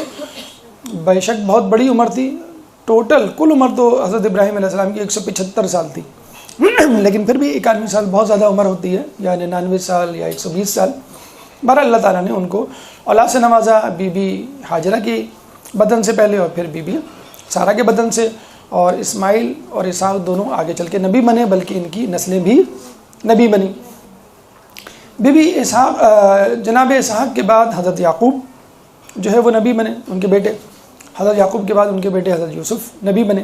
اب یوسف کے بھائیوں میں سے لاوی یا یہودا کی نسل میں سے موسیٰ علیہ السلام اور عیسیٰ علیہ السلام پیدا ہوئے. موسیٰ علیہ السلام کے ماننے والے یہودی کہلائے, اور عیسیٰ علیہ السلام کے ماننے والے جو ہیں وہ عیسائی کہلائے. اور اس طرف اسماعیل علیہ السلام سے رسول اللہ پیدا ہوئے. جناب زید کو جب ایک بادشاہ بنو امیہ کے بادشاہ نے بلایا اور سارے دربار ذلیل کرنا چاہا اور کنیز زادہ کہہ کے مخاطب کیا, تو جناب زید نے کہا کہ تم مجھے کیوں کنیز زادہ کہہ رہے ہو, اسماعیل خود کنیز زادے تھے, خود بی بی ہاجرہ کے بدن سے تھے جو کنیز تھی، اور اسماعیل کی نسل سے رسول اللہ پیدا ہوئے۔ تو یہ تو اللہ کا کرم ہے کہ وہ جس کو چاہے عزت دے، جس کو چاہے ذلیل کرے۔ تو یہودی، عیسائی اور مسلمان، دیکھا جائے ابراہیم علیہ السلام کی اولادوں ہی میں سے ایک اولاد یا ایک نبی کے ماننے والے ہیں، تو مذہباً ہم سب کزنز ہیں، یہودی، عیسائی اور مسلمان۔ اس لیے اگر آپ انٹرنیٹ پہ تلاش کریں مذاہب یا مذہب، تو اس میں لکھا ہوا آتا ہے ابراہیمی مذاہب اور غیر ابراہیمی مذاہب۔ ابراہیمی مذاہب یعنی یہودی، عیسائی اور مسلمان، غیر ابراہیمی مذاہب یعنی ہندو، سکھ، بدھ مذہب، جین مذہب، یہ تمام مذاہب آ جاتے ہیں۔ تو اس طرح دنیا میں اس طرح کی کلاسیفیکیشن ہے مذاہب کے اعتبار سے۔ بلکہ ہندوؤں کے بارے میں بھی کہا جاتا ہے کہ یہ وہی بابل کے بت پرست تھے کہ جو اب تک چلے آ رہے ہیں، جنہوں نے ابراہیم علیہ السلام کی دعوت کو قبول نہیں کیا، یا اگر قبول کر بھی لیا تھا تو دوبارہ اپنی بت پرستی کی طرف لوٹ گئے۔ بہرحال یہاں پر آ کر ہمیں ایک بات کو سمجھ لینا چاہیے کہ اللہ کی رحمت سے کبھی انسان مایوس نہ ہو۔ اللہ کے یہاں دیر ہے، اندھیر نہیں۔ انہ لا ییأس من روح اللہ الا القوم الکافرون، سورہ یوسف آیت نمبر 87 کہ بے شک اللہ کی رحمت سے کوئی مایوس نہیں ہوتا سوائے کافروں کے، الا القوم الکافرون۔ مایوسی گناہان کبیرہ میں سے ہے۔ مایوسی، اچھا اپنے آپ سے مایوسی پھر بھی تواضع و انکساری کے باعث جائز ہے۔ خود چوتھے امام کی دعا میں ہے کہ اللہ میں اپنے گناہوں کی وجہ سے مایوس ہوں لیکن تیری رحمت سے مایوس نہیں۔ خیر وہ تو گناہ نہیں کرتے ہوں گے، معصوم ہیں وہ، لیکن ہمیں دعا سکھا رہے ہیں کہ اس طرح دعا کرو کہ گناہوں کی طرف دیکھتا ہوں تو لگتا ہے کہ تو مجھے معاف نہیں کرے گا اپنے گناہوں کی طرف، لیکن جب میں تیری رحمت کی طرف دیکھتا ہوں، رحمانیت کی طرف، رحیمیت کی طرف، درگزر کی طرف، تو مجھے لگتا ہے کہ تو مجھے معاف کر دے گا۔ لیکن اللہ سے مایوس ہونا اللہ چاہتا ہی نہیں۔ ہمارے جو ہیں وہ گھر خوشحالی ہے، اللہ چاہتا ہی نہیں کہ میں نیک بنوں، اللہ چاہتا ہی نہیں کہ میں جو ہوں امتحان میں کامیاب ہوں، اللہ چاہتا ہی نہیں کہ مجھے نوکری ملے، اللہ چاہتا ہی نہیں کہ میں حج پہ جاؤں یا زیارت پہ مجھے اللہ بلاتا نہیں، یا اللہ لوگ کہتے ہیں نا بھائی جب بلاوا آئے گا تو جائیں گے۔ تو بھائی اپنی محنت کریں، آپ خود سوچیں کہ آپ کی جیب میں استطاعت ہے کہ نہیں ہے، آپ پہ حج واجب ہے کہ نہیں ہے۔ اب بلانے نہ بلانے کا کیا سوال، اللہ نے آپ کو استطاعت دے دی معاشی طور پہ اور دیگر حوالوں سے، تو بس ٹھیک ہے، اب آپ پہ حج واجب ہو گیا، آپ جا سکتے ہیں۔ تو اللہ کی رحمت سے مایوس نہیں ہوتا سوائے وہ کہ جو کافر ہو۔ اب ابراہیم علیہ السلام جب فلسطین میں کچھ عرصے ٹھہرے اور اللہ نے جب ابراہیم علیہ السلام کو اولاد دی تو بی بی سارہ کی بی بی ہاجرہ کے ساتھ ایک رقابت پیدا ہوئی، وہ شوکن والا حساب۔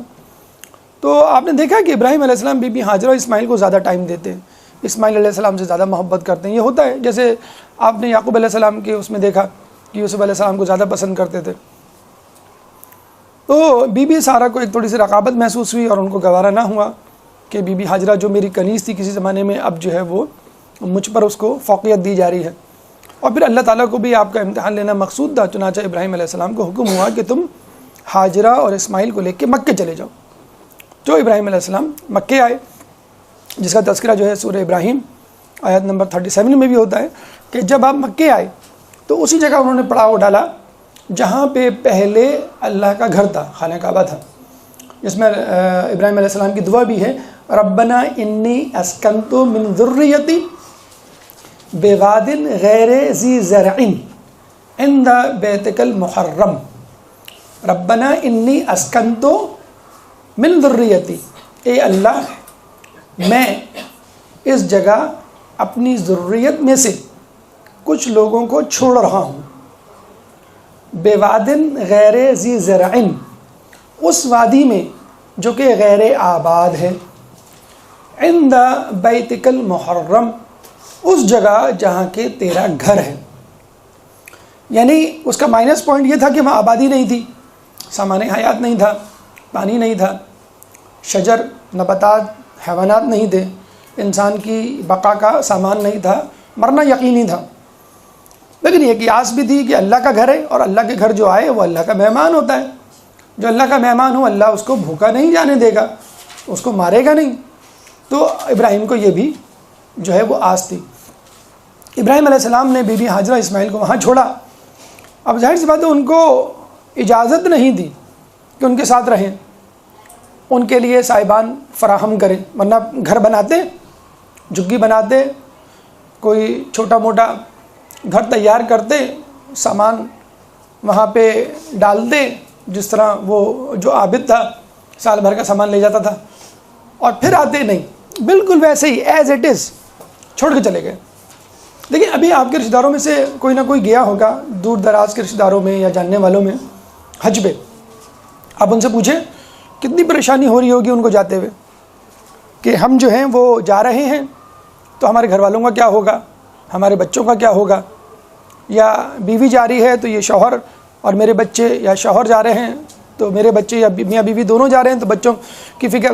حالانکہ ہم شہر میں رہ رہے ہیں، گھر ہے، کھانا پینا ہے، گاڑی ہے، اسکول ہے، رشتہ دار ہیں، پورا شہر بھرا ہوا ہے، کچھ نہیں ہوگا وہاں، کوئی بھی نہیں، آدم نہ آدم زاد، اور ابراہیم بس چھوڑ کے چلے جا رہے ہیں۔ فقط ایک دعا پہ ان دا بیتک المحرم، یہ تیرا گھر ہے۔ اور جب ابراہیم علیہ السلام چھوڑ کے جانے لگے تو مقام ذی طوا، توے سے مقام ذی طوا پہ پہنچے تو وہاں پہ ایک نشیب تھا، نشیب پہ جب اترنے لگے تو مکہ شہر اوجھل ہونے لگا۔ انہوں نے پھر جو ہے وہ دعا کی، رب اجعلنی مقیم الصلاۃ ومن ذریتی ربنا وتقبل دعا ربنا اغفر لی ولوالدی وللمؤمنین یوم یقوم الحساب۔ یہ سورہ ابراہیم کا ٹکڑا ہے، آیت نمبر 140 141۔ کیا ابراہیم علیہ السلام دعا مانگ رہے ہیں کہ رب اجعلنی مقیم الصلاۃ، اے اللہ مجھے نماز کا قائم کرنے والا بنا، ومن ذریتی، اور میری ذریت میں سے بھی، ربنا وتقبل دعا، اور اے ہمارے رب ہماری دعا کو قبول فرما، ربنا اغفر لی، اے اللہ میری مغفرت فرما، ولوالدی، میرے والدین کی مغفرت فرما، وللمؤمنین، اور مومنین کی مغفرت فرما، یوم یقوم الحساب، کس دن؟ یوم قیامت کے دن، یوم حساب کے دن۔ تو اس میں دیکھیں اللہ تعالیٰ سے وہ کہاں مانگ رہے ہیں کہ اللہ ان کی حفاظت فرما، اے اللہ ان کو پانی فراہم فرما، ان کو غذا فراہم فرما، ان کو درندوں سے بچا، ان کو صحت دے، بیماری سے دور رکھ، کوئی دنیاوی دعا نہیں۔ دعا مانگ رہے ہیں تو نماز قائم کرنے کی دعا مانگ رہے ہیں تو مومنین کی مغفرت کی دعا۔ تو ابراہیم علیہ السلام دعا کر کے چلے گئے فلسطین۔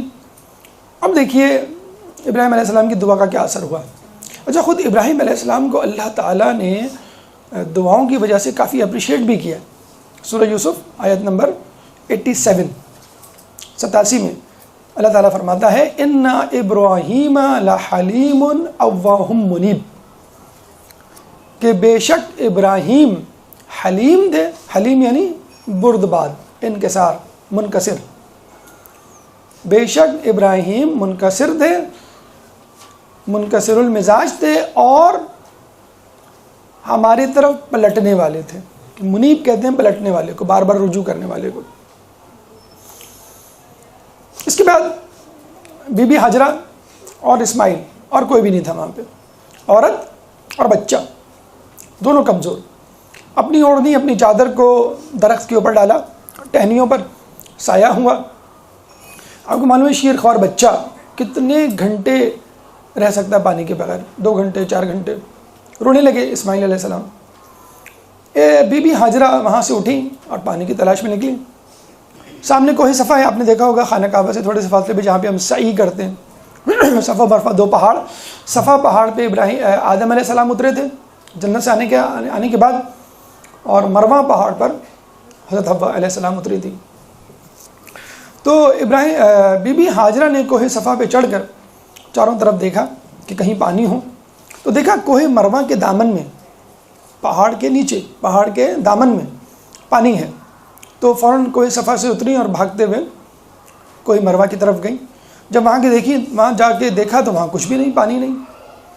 پھر دوبارہ وہ کوہ مروہ پہ چڑھی، چاروں طرف دیکھا، تو پتہ چلا کہ کوہ صفا کے دامن میں پانی ہے. پھر وہاں سے اتری اور کوہ مروہ کوہ صفا کی طرف دوڑتی ہوئی چلی.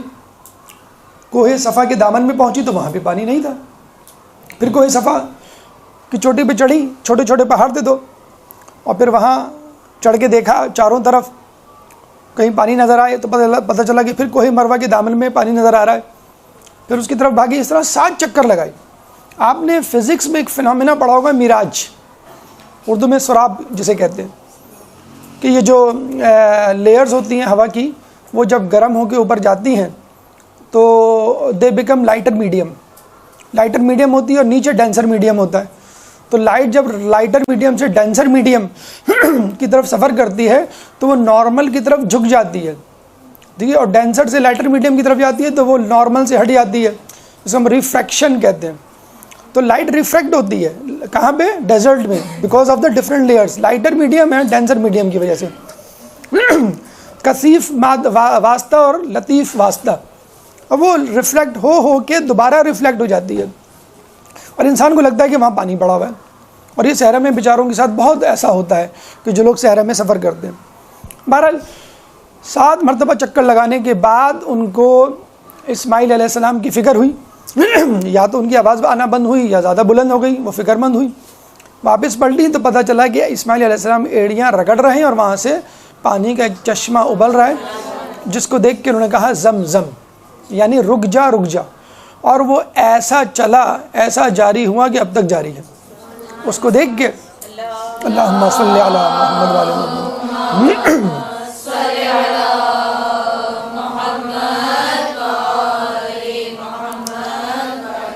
اس کو دیکھ کر قبیلہ جرہم تھا, کہاں پہ؟ عرفات کے میدان میں. یعنی اتنی دور لوگ رہا کرتے تھے خانہ کعبہ سے, کیونکہ وہاں پہ کوئی بقائے حیات کا سامان ہی نہیں تھا, پانی نہیں تھا, کوئی نباتات نہیں تھے, جانور نہیں تھے. وہاں سے قبیلہ جرہم اٹھ کے یہاں پر آیا اور ان سے درخواست کی کہ آپ ہمیں پانی دے دیں. پانی دے دیا گیا. ان کی دیکھا دیکھی اور بھی لوگ آنے لگے اور پورا شہر آباد ہو گیا. اچھا, انہوں نے کہا بھی بی بی ہاجرہ سے, اسماعیل سے, کہ بھئی آپ اس کا ماہانہ کچھ باندھ لیں اور اتنے پیسوں میں ہمیں طے کر لیں. لیکن انہوں نے کبھی بھی اجرت نہیں لی اس پانی کی. اور یہ اللہ کے نیک بندوں, منتخب بندوں کی سنت ہے, کبھی بھی پانی کی اجرت نہیں لیتے, بلکہ کسی چیز کی بھی اجرت نہیں لیتے سوائے اپنے قرابت داروں کی, جسے کہتے ہیں مودت کے لیے رسول اللہ نے جو مانگی تھی, جو وہ بھی امت نے نہ دی. آپ کو یاد ہوگا جنگ صفین میں جب مولا علی کے لوگوں نے, ساتھیوں نے قبضہ کیا تھا دریائے فرات پر, تو اس میں سے پانی خود بھی استعمال کیا اور حاکم شام کی فوج کے سپاہیوں کو بھی دیا. حاکم فوج کے سپاہیوں نے جب قبضہ کیا تو اپنے لوگوں کو تو پانی دیا, لیکن مولا کے ساتھیوں کو پانی نہیں دیا. پھر مولا کے ساتھیوں نے جب قبضہ کیا تو اپنے لوگوں کو پانی دیا اور دوسروں کو بھی پانی دیا. اس طرح کئی مرتبہ ایک دوسرے کا قبضہ ہوا. جب بھی مولا کے لوگوں کا قبضہ ہوتا دریا پہ, نہ صرف یہ کہ وہ خود پانی لیتے, دوسروں کو بھی دیتے, اور جب ان کا قبضہ ہوتا تو جو ہے وہ پانی بند کر دیا جاتا. تو یہ انبیاء کی, ائمہ کی سنت ہے کہ کبھی بھی پانی کی بندش نہیں کرتے. یہ تو فوج اشقیہ تھی جس نے کربلا میں پانی کی بندش کی اور انسانیت کے درجے سے بھی نیچے گر گئے یہ لوگ. اور آپ نے دیکھا ہوگا کہ پانی ایک ایسی چیز ہے, آپ کسی سے بھی کسی بھی وقت مانگ سکتے کہ بڑی پیاس لگ رہی ہے, ذرا ایک گلاس پانی دے دیجئے. کبھی آپ نے کہا کہ بڑی بھوک لگ رہی ہے, 2 روٹی دے دیجئے یا کھانا کھلا دیجئے, فوراً ایک لیبل لگ جائے گا, بھائی آپ بھکاری ہیں, فقیر ہیں. کتنی شرم آتی ہے کسی کو کہتے ہوئے. آپ کہیں جائیں, آپ کو پانی پلائے گا, چائے بھی چلیں آپ پی لیں. پاکستان میں تو چائے بھی پانی کے ساتھ پی جاتی ہے, لیکن بسکٹ کو ہاتھ لگا دے تھوڑا سا آدمی ہاتھ کب کب آئے گا سوچے گا, یا کھانے کھاتے ہوئے تھوڑا سا آدمی شرمائے گا. تو کھانا نہیں مانگتا آدمی کبھی, یا کھانا مانگتا تو سوچتا ہے اس کو پے بیک کیسے کروں. ہوٹلوں میں بھی آپ دیکھیں, خیر اب تو بڑے ہوٹلوں میں جو ہے پانی جو ہے وہ پے کر کے لینا پڑتا ہے. آپ سمندر میں 2 دریا کے اوپر بیٹھے ہوئے ہوتے ہیں, نیچے پانی پانی ہوتا ہے, اور پانی منگاؤ تو پیسے دینا پڑتے ہیں. آدمی وہیں پانی پانی ہو جاتا ہے. سمندر کے اوپر بیٹھا ہوا ہے, 2 دریا پہ بیٹھا ہوا ہے, اور پانی منگاؤ تو پانی 100 روپے کی بوتل. پھر لوگوں نے اب کیا کیا اس خفت کو مٹانے کے لیے کہ بھئی پانی ہم بیچ رہے ہیں, پانی نہیں بیچ رہے ہیں, پانی میں وٹامن ڈالا ہوا ہم نے, تو وٹامن والا پانی مارکیٹ میں بک رہا ہے. فلیورڈ پانی آ گیا ہے اب, لیمن فلیور, اورنج فلیور, بنانا فلیور, جو آپ کو فلیور پسند ہے وہ پانی پیے. ہم پانی کی قیمت تھوڑی لے رہے ہیں, ہم تو اس میں موجود وٹامن یا فلیور کی قیمت دے رہے ہیں. بہرحال تو پانی سمندر دریا ہر جگہ موجود ہے، آپ چاہیں تو اس کو پئیں، اور شاید اس لیے بھی قیمت نہیں ہونی چاہیے تو کہ پانی کو جب آپ نکالتے ہیں تو ایز اٹ از پی سکتے ہیں، لیکن گندم گیہوں سبزی اور دیگر چیزیں، سبزی وغیرہ تو نہیں، یہ گندم گیہوں اناج ہے، اس کو پکانا پڑتا ہے، اس کی خدمت کی عوض آپ کو کچھ پے کرنا پڑتا ہے. بہرحال اسماعیل علیہ السلام نے اس کی کوئی قیمت نہیں لی اور وہاں پہ پورے قبیلے آباد ہوئے، اور الحمدللہ جو ہے لوگوں نے اس سے بہت زیادہ استفادہ کیا. یہاں پہ ہمیں ایک بات پتہ چلتی ہے، ہمارے لیے ایک پیغام ہے، انسان کو ہمت نہیں ہارنی چاہیے اور اپنی سکت کے مطابق مقابلہ کرنا چاہیے.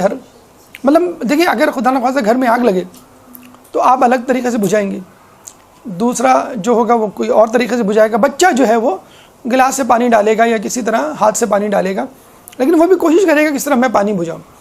تو آپ بس یہ دیکھیں کہ آپ کیا کر سکتے، کچھ نہیں کر سکتے، دعا تو کر سکتے ہیں.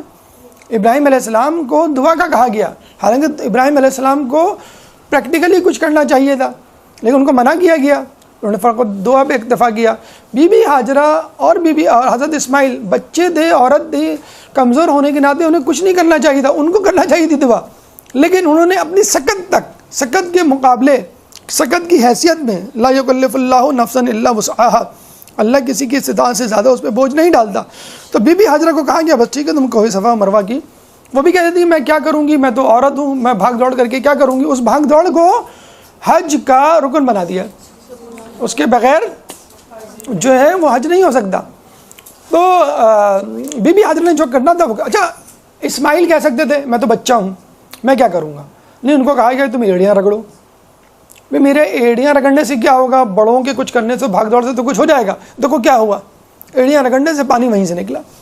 تو بچوں کو سمجھائیے، بڑوں کو سمجھائیے، عورتوں کو سمجھائیے کہ ہر شخص کو اپنے اپنے مقام، مرتبے اور اپنی حیثیت کے مقابلے استعمال کرتے ہوئے، طاقت کو استعمال کرتے ہوئے دین کا کام کرنا، اپنا بچاؤ کرنا. بہرحال ابراہیم علیہ السلام جب چھوڑ کے گئے تو اللہ تعالیٰ نے جس طرح معجزاتی طور پہ ان کی حفاظت کی اور جس طرح ان کو جو ہے وہ محفوظ رکھا، یہ اللہ کی نشانیوں میں سے ایک نشانی ہے. اس کے بعد اسماعیل علیہ السلام جو ہے وہیں پہ پل بڑھ کے جوان ہوئے. ہماری گفتگو کا 7واں مرحلہ ازواج اسماعیل. وہاں پہ ایک عورت تھی سامہ، وہ سامہ کا الف نکال دیں، سامہ سین الف میم ہے، اس سے انہوں نے شادی کی. تو ابراہیم علیہ السلام وقتاً فوقتاً آتے تھے فلسطین سے ملنے کے لیے. تو جب آئے تو وہ عورت سامہ موجود تھی گھر پہ، اور آپ اس سے ملے تو کہا کہ تمہارا شوہر کہاں ہے؟ کہہ لیں گے وہ تو شکار پہ گئے. کہہ لیں کیسی گزر رہی ہے؟ کہہ لیں بہت بری گزر رہی ہے. کیوں خیریت؟ یہ نہیں ہے گھر میں، وہ نہیں ہے، سنتے نہیں ہیں، چلے جاتے ہیں اور بہت دیر میں آتے ہیں، جس طرح کراچی ہمارے پاکستان کی ہوتے ہیں، کوئی ہوش نہیں ہے ان کو، گھر کا بجٹ ہمارا آؤٹ ہوا جا رہا ہے، ان کو فکر نہیں ہے.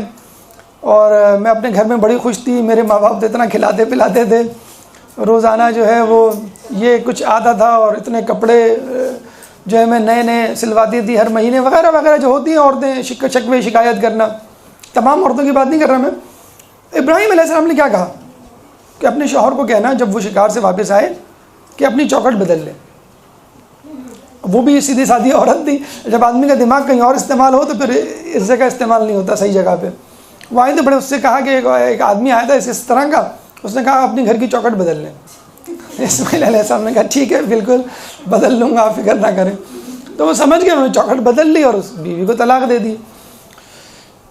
دوسری بیوی سے شادی کی. ابراہیم علیہ السلام جب دوبارہ آئے تو دوسری بیوی کو دیکھا اور پھر وہی سوال کیا کیسی گزر رہی ہے، تمہارا شوہر کہاں ہے، کیا حال چال ہے. اس نے بہت تعریف کی اپنے شوہر کی اور کہا بہت اچھی گزر رہی ہے، پہلے سے بہت خوش، زیادہ میں خوش ہوں، بہت ہی اچھا شوہر مجھے ملا ہے، بہت نیک، میرا خیال رکھنے والا، اللہ کی ہر نعمت ہے. اور آپ بتائیے میں آپ کی خدمت کیا کروں، آپ کے ہاتھ پیر دھلاؤں، آپ کو کھانا دوں، آپ کو بٹھاؤں. تو ابراہیم علیہ السلام نے کہا نہیں بس میرے فقط پیر دھلوا دو. تو ابراہیم علیہ السلام نے سواری پہ بیٹھے بیٹھے اپنے پیر کسی پتھر پہ رکھے اور اس نے پیر دھلائے اور اس پہ ان کے نشان رہ گئے. پھر اسماعیل علیہ السلام نے جب آئے تو وہ نشان دیکھے اور ان کی بیوی نے بتایا ایسے ایسے آدمی تھے. ابراہیم علیہ السلام نے جاتے ہوئے کہا کہ اپنے شوہر کو کہنا کہ اپنے گھر کی چوکھٹ کی حفاظت کرنا اور اس کا احترام کرنا. تو نیک بیوی جو ہوتی ہے وہ واقعی احترام کے قابل ہوتی ہے، رکھنے کے قابل نہیں ہوتی بلکہ احترام کرنے کے قابل ہوتی ہے، عزت کرنے کے قابل ہوتی ہے. یہاں ایک جملہ ہم اپنے نوجوانوں کو کہنا چاہیں گے کہ ابراہیم کے کہنے پر ان کے بیٹے اسماعیل نے اپنی زوجہ کو چھوڑ دیا. ہمارا نوجوان والدین کے کہنے پہ اپنی محبوبہ کو چھوڑنے کے لیے تیار نہیں ہوتا. وہ بیوی بن چکی ہے, اس کو طلاق دینے کے لیے وہ تیار ہے, اور ایک لڑکی جو بیوی نہیں بنی اس میں ہزار خامیاں کیڑے ہیں, اور آپ کے والدین کہہ رہے ہیں اور آپ جو ہیں وہ تیار نہیں, والدین کو چھوڑنے کے لیے تیار ہیں. بہرحال اس کے بعد جو ہے اللہ تعالیٰ نے ابراہیم علیہ السلام کو خانہ کعبہ بنانے کا حکم دیا. اچھا, خانہ کعبہ وہاں پہلے بن چکا تھا, آدم علیہ السلام نے بنایا تھا, نوح علیہ السلام کے زمانے میں ان کے طوفان میں وہ بہہ گیا تھا. جبرائیل نے اتر کے پوری باؤنڈری وال ان کو بتائی کہ بھئی یہ حدود ہیں اور اس طرح آپ بنائیے. ابراہیم علیہ السلام نے اسماعیل علیہ السلام کی مدد سے بنانا شروع کیا, اور اس کا تذکرہ جو ہے وہ قرآن میں بھی موجود ہے. سورہ بقرہ آیت نمبر 127, وَإِذْ يَرْفَعُ إِبْرَاهِيمُ الْقَوَاعِدَ مِنَ الْبَيْتِ وَإِسْمَاعِيلُ رَبَّنَا تَقَبَّلْ مِنَّا إِنَّكَ أَنْتَ السَّمِيعُ الْعَلِيمُ. وَإِذْ يَرْفَعُ إِبْرَاهِيمُ الْقَوَاعِدَ, اور جب ابراہیم بلند کر رہے تھے اللہ کے گھر کے ستونوں کو, اور اسماعیل بھی, وَإِسْمَاعِيلُ رَبَّنَا تَقَبَّلْ مِنَّا إِنَّكَ أَنْتَ السَّمِيعُ الْعَلِيمُ, اے اللہ ہمارے اس نیک کام کو اپنی بارگاہ میں قبول فرما. اور اس کے بعد جبرائیل علیہ السلام اترے اور آپ کو جو ہے حج کے مناسک سکھائے اور سمجھایا, سعی, رمی, طواف, مزدلفہ, منا اور عرفات کے احکامات. اور پھر انہوں نے جو ہے آواز دی لوگوں کو کہ لوگوں حج کے لیے آؤ, اللہ کا گھر تیار ہو چکا ہے. تو یہ ایک بہت بڑا اعزاز ہے جو ابراہیم علیہ السلام کو ملا کہ جو حج موقوف ہو چکا تھا, اللہ کا گھر جو پہلے بہہ چکا تھا, ابراہیم علیہ السلام نے اس کو دوبارہ تعمیر کیا. یہاں پہ ایک بات ذہن میں رکھیں اور آپ نے غور بھی کیا ہوگا, یہ جو آیات کا ٹکڑا ہے ربنا تقبل منا انک انت السمیع العلیم, دیکھیں اللہ کے نبی, اللہ کے محبوب, اللہ کے خلیل, اور اللہ نے ان کو حکم دیا کہ تم خانہ کعبے کی تعمیر کرو. اور جب اللہ تعالیٰ کے کہنے کے مطابق انہوں نے گھر کی تعمیر کر دی تو ان کو کہنا چاہیے اللہ میں نے تیرے گھر کی تعمیر کر دی. انہوں نے کے باوجود کہا ربنا تقبل منا انک انت السمیع العلیم, کہ اے رب, ہمارے رب ہماری نیکی کو قبول فرما. ہم نیکیاں کرتے ہیں, نماز پڑھتے ہیں, روزہ رکھتے ہیں, زیارت, حج, عمرے پہ جاتے ہیں, کیسے فخر سر سے ہمارا سر جو ہے فخر سے بلند ہو جاتا ہے. حج کر لیا ہم نے, عمرہ کر لیا, زیارت کر لی, مطلب سارے گناہ ہمارے معاف ہو گئے, اب جو ہم جنتی ہو گئے. آپ کو کیا پتا آپ کا حج قبول ہوا کہ نہیں, آپ کی نیکیاں قبول ہوئیں کہ نہیں. تو ہمیشہ یاد رکھیے آپ کتنے ہی دیندار صحیح, ذرا اپنے آپ سے پوچھئے آپ نے جو نیکیاں اب تک کی کیا اللہ نے ان کو قبول کر لیا؟ کون دعویٰ کر سکتا ہے؟ ابھی آج جو اپنے ظہرین کی نماز پڑھی ہے کیا اللہ نے قبول کر لی ہوگی؟ کون دعویٰ کر سکتا ہے؟ ٹھیک ہے. اچھا, اب تک جو آپ نے گناہ کیے ہیں کیا اللہ نے معاف کر دیا؟ ٹھیک ہے, اللہ نے آپ کو دیندار بنا دیا ہے, آپ ہوتا ہے کہ آپ گناہ کرتے ہیں اس کے بعد دین کی طرف پلٹ جاتے ہیں, نیکوکار ہو جاتے ہیں, لیکن اس بات کی ضمانت کیا ہے کہ اللہ نے آپ کے گناہ کو معاف کر دیا؟ تو آخری دم تک اس یہ بات کو سوچتے رہیں کہ آپ کی جو نیکیاں ہیں ہو سکتا ہے اللہ نے قبول نہ کی ہو. اسی طرح اپنے گناہوں کے بارے میں بھی سوچتے رہیں, ہو سکتا ہے اللہ نے آپ کے گناہوں کو معاف نہ کیا ہو. اگر آپ یہ سوچیں گے پھر کہیں جا کے اللہ تعالیٰ آپ کی نیکیوں کو قبول کرے گا. اپنی نیکیوں سے متعلق تذبذب کا شکار رہیے, شک و تردد کا شکار رہیے, یقینی صورتحال کا شکار نہیں رہیے کہ بس اللہ تعالیٰ نے جو ہے وہ قبول کر لی ہوگی. اس کے بعد ابراہیم علیہ السلام کو اللہ تعالیٰ نے ایک عجیب آزمائش میں ڈالا, ایک ایسی آزمائش جو اس سے پہلے کبھی کسی نبی پہ نہیں پڑی ہوگی. ہماری گفتگو کا نواں مرحلہ عظیم قربانی. ابراہیم علیہ السلام جیسا کہ آپ کو معلوم ہے کہ اللہ کے خلیل تھے, اللہ کے محبوب تھے, اللہ کے دوست تھے. ایک دفعہ اسماعیل علیہ السلام شکار کر کے اپنے گھر پلٹے. ابراہیم علیہ السلام کی نظر ان پہ پڑی. جب باپ اپنے بیٹے کو کافی دنوں بعد دیکھتا ہے اور جوان دیکھتا ہے تو اس کا سینہ بھی خوشی سے پھول جاتا ہے کہ میرا بیٹا ماشاءاللہ اتنا جوان ہو گیا, اتنا خوبصورت, اتنا خوبرو, اتنا طاقتور, اتنا حسین. اور دل میں اپنے بیٹے کی محبت عود کرائی. ماں بھی اپنے بیٹے کو بعض اوقات دیکھتی ہے تو وہ بڑا اچھا لگتا ہے, بڑی تعریف کرتی ہے. تو باپ جب دیکھے گا, باپ تو اپنی اولاد کو اتنا غور سے نہیں دیکھتا جتنا عورت دیکھتی ہے. اللہ تعالیٰ نے فیصلہ کر لیا کہ میں ابراہیم کو آزماؤں گا, کیونکہ ابراہیم کے دل میں اب بیٹے کی محبت آ گئی ہے. اور ہم رسول کی تاریخ اور سیرت میں نگاہ ڈالتے ہیں تو ان کے ساتھ بھی یہی ہوا کہ ان کی پیدائش سے پہلے ان کے والد کا انتقال, پھر کچھ عرصے بعد ماں کا انتقال, پھر کچھ عرصے بعد عبد المطلب کا انتقال, پھر کچھ عرصے بعد ابو طالب کا انتقال. پھر بی بی خدیجہ کا انتقال، تو پے در پہ ان کی محبوب پسندیدہ ترین شخصیتوں کا انتقال ہوتا رہا اور وہ ان سے بچھڑتی رہیں، لیکن اللہ تعالیٰ نے جو ہے رسول اللہ کو اپنی محبت میں سچا پایا۔ اسی طرح ابراہیم علیہ السلام کی محبت اپنے بیٹے کے لیے جب ان کے دل میں پیدا ہوئی تو اللہ نے کہا میں ان کی آزمائش کروں گا۔ جس دن انہوں نے اپنے بیٹے کو دیکھا تھا اور ان کی محبت ان کے دل میں عود کر آئی تھی، اسی دن انہوں نے خواب دیکھا۔ کیا خواب دیکھا؟ کہ میں اپنے بیٹے کو ذبح کر رہا ہوں، اور یہ 8 ذی الحج کو دیکھا، اس لیے 8 ذی الحج کو یوم ترویہ کہا جاتا ہے، خواب دیکھے جانے والا دن۔ دوسرے دن پھر وہی خواب دیکھا، اب ان کو یقین ہو گیا، معرفت ہو گئی کہ یہ خواب سچا ہے اور اس کو سچا کر دکھانا ہے، سچ کر دکھانا ہے، اس لیے اس دن کو یعنی 9 ذی الحج کو یوم عرفہ کہا جاتا ہے، جس میں وقوف عرفہ ہوتا ہے، دعائے عرفہ آپ پڑھتے ہیں اور عرفہ کے اعمال کرتے ہیں اور روزہ رکھتے ہیں۔ روزہ تو خیر پہلی ذی الحج سے 9 ذی الحج تک بہت مستحب ہے، اور جو یہ روزے رکھتا ہے 9 روزے، اس کو پوری عمر روزہ رکھنے کا ثواب ملتا ہے۔ خصوصی طور پہ 9 ذی الحج کا روزہ بہت زیادہ تاکیدی ہے۔ تو ابراہیم علیہ السلام کو تیسری مرتبہ جب یہ خواب دکھا تو انہوں نے یہ خواب اپنے بیٹے کو سنایا۔ اچھا، بیٹے نے بغیر کسی تردد، شک اور اضطراب کے فوراً کہا کہ اے میرے والد، آپ حکم خداوندی بجا لائیں، آپ مجھے صابرین میں سے پائیں گے۔ یعنی وہ تیار ہو گئے ذبح ہونے کے لیے۔ اب باپ اور بیٹا قربان گاہ کی طرف جا رہے ہیں، ادھر شیطان نے اپنا وسوسہ ڈالنا شروع کیا۔ پہلے وہ بی بی ہاجرہ کے پاس گیا اور کہا کہ دیکھو تمہارا کیسا ظالم شوہر ہے، تمہارے بیٹے کو جو بڑی منت و مرادوں سے ہوا ہے اس کو ذبح کرنے جا رہا ہے، کون باپ ہوگا جو اپنے بیٹے کو ذبح کرے؟ بی بی ہاجرہ نے اس کو کنکریاں ماری۔ اچھا یہ بتائیے کہ کنکری مار کے شیطان مر جاتا ہے کیا؟ انہوں نے جو کنکری ماری ہوگی تو وہ شیطان کے سامنے کھڑا ہوا تھا ان کے، یا جب وہ مار رہی تھی تو وہ کیا گن سے مار رہی تھی جو اس کو بلیٹس لگ رہی تھیں اور وہ جو ہے پیٹ پکڑ کے اور سر پکڑ کے اور پھر مر گیا خون میں لت پت؟ ایسا تو نہیں ہوا ہوگا نا۔ اس کا مطلب کیا ہوا؟ پھر وہی بات کہ انسان کے اندر جتنی سخت ہو اتنی وہ ضرور کوشش کرے۔ آپ گلی سے گزرتے ہیں، کتا بھونکتا ہے، آپ کیا کرتے ہیں؟ پتھر مارتے ہیں۔ تو آپ کا ارادہ حقیقت میں کتے کو مارنے کا ہوتا ہے کہ اس کی آنکھ پھوٹ جائے، دانت ٹوٹ جائے، یا اس کا خون نکل آئے اور بلیڈنگ اتنی ہو کہ مر جائے؟ ایسا کبھی کوئی سوچتا ہے؟ صرف اس لیے مارتے ہیں کہ کتے کے دل میں ہماری دہشت بیٹھ جائے۔ ہم تم کو پتھر بھی مار سکتے ہیں، تو گن بھی مار سکتے ہیں، توپ کا گولا بھی مار سکتے ہیں، تم کو جان سے بھی مار سکتے ہیں، تو ڈر کے سہمر سہل کے چلا جاتا ہے۔ تو بی بی ہاجرہ کا کہنا یہی تھا، ایک سمبولک جیسچر ہے کہ میں تمہاری اتنی دشمن ہوں کہ میں تم کو قتل بھی کر سکتی ہوں، میرا بس چلے۔ اب یہی شیطان جو ہے وہ ابراہیم علیہ السلام کے پاس گیا، ابراہیم علیہ السلام کو بہکایا کہ کیوں تم اتنی قربانیوں کے باوجود اب ایک اور قربانی دینے چلے ہو، اپنے بیٹے کو اپنی نسل منقطع کر رہے ہو، وغیرہ وغیرہ، جو کچھ بھی وہ شیطان وسوسے ڈال سکتا تھا۔ ابراہیم علیہ السلام نے بھی اس کو کنکریاں ماری، یہ بھی ایک سمبولک جیسچر۔ اس کے بعد اسماعیل علیہ السلام کے پاس آیا، ان کو بہکایا کہ تم اپنے باپ کی بات نہیں ماننا اور یہ تمہیں جو ہے قتل کر رہے ہیں۔ اسماعیل علیہ السلام نے بھی کنکریاں ماری۔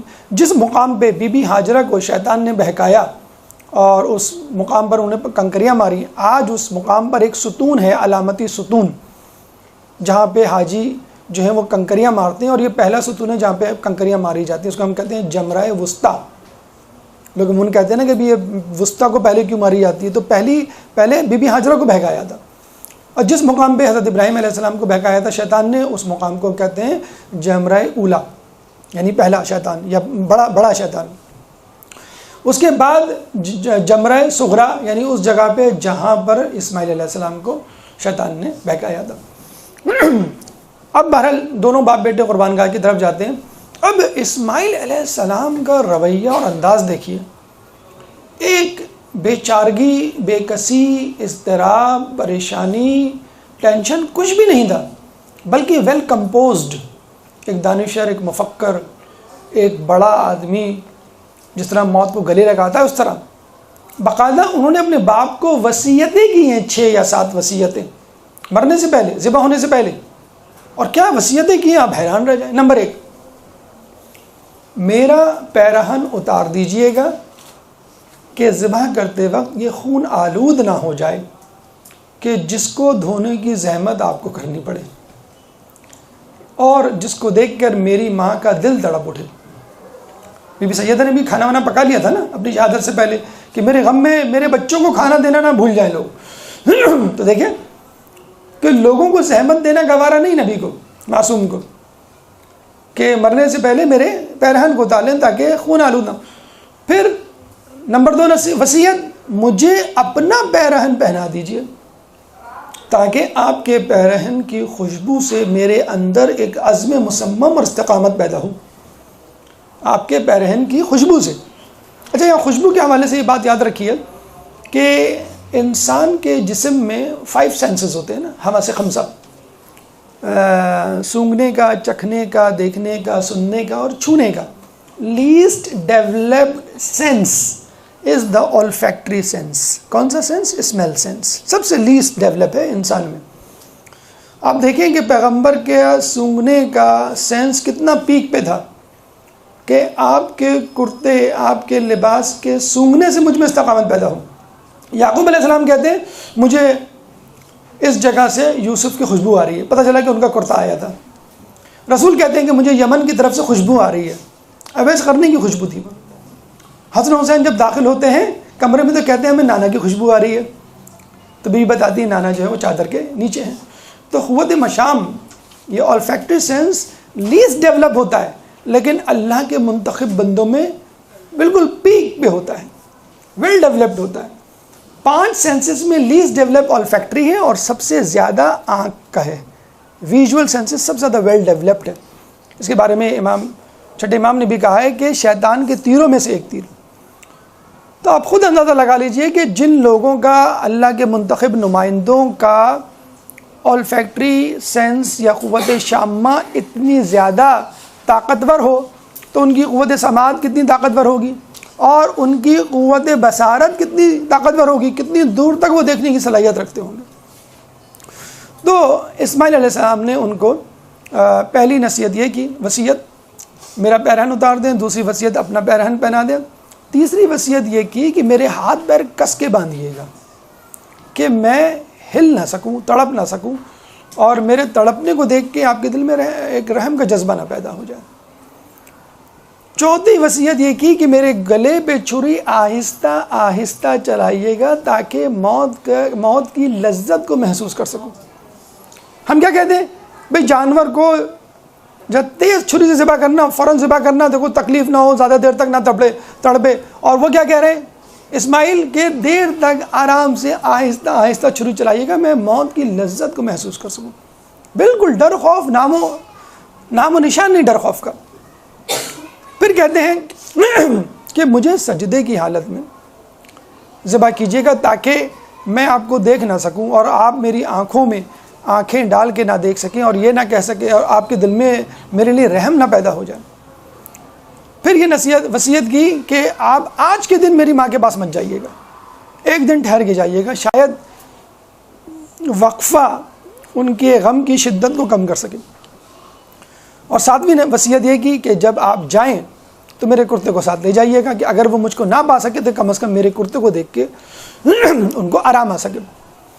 یہ کہہ کے ان کو قربان گاہ کی طرف وہ لے گئے.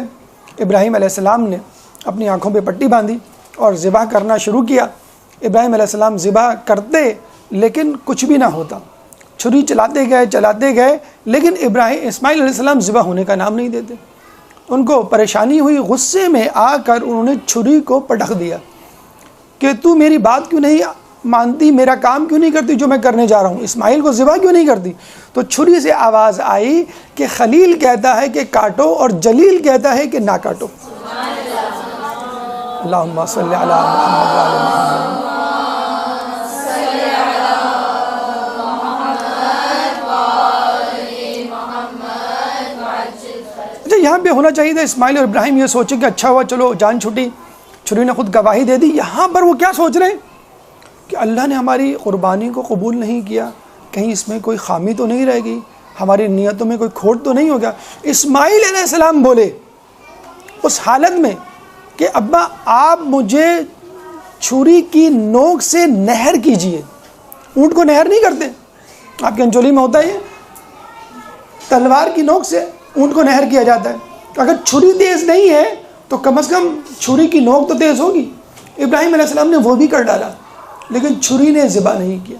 اسی وقت جنت سے ایک بھیڑ آئی اور اللہ نے ہاتف غیبی سے ندا آئی اور اللہ کا حکم آیا, خوشخبری آئی کہ ابراہیم تم نے اپنے خواب کو سچ کر دکھایا.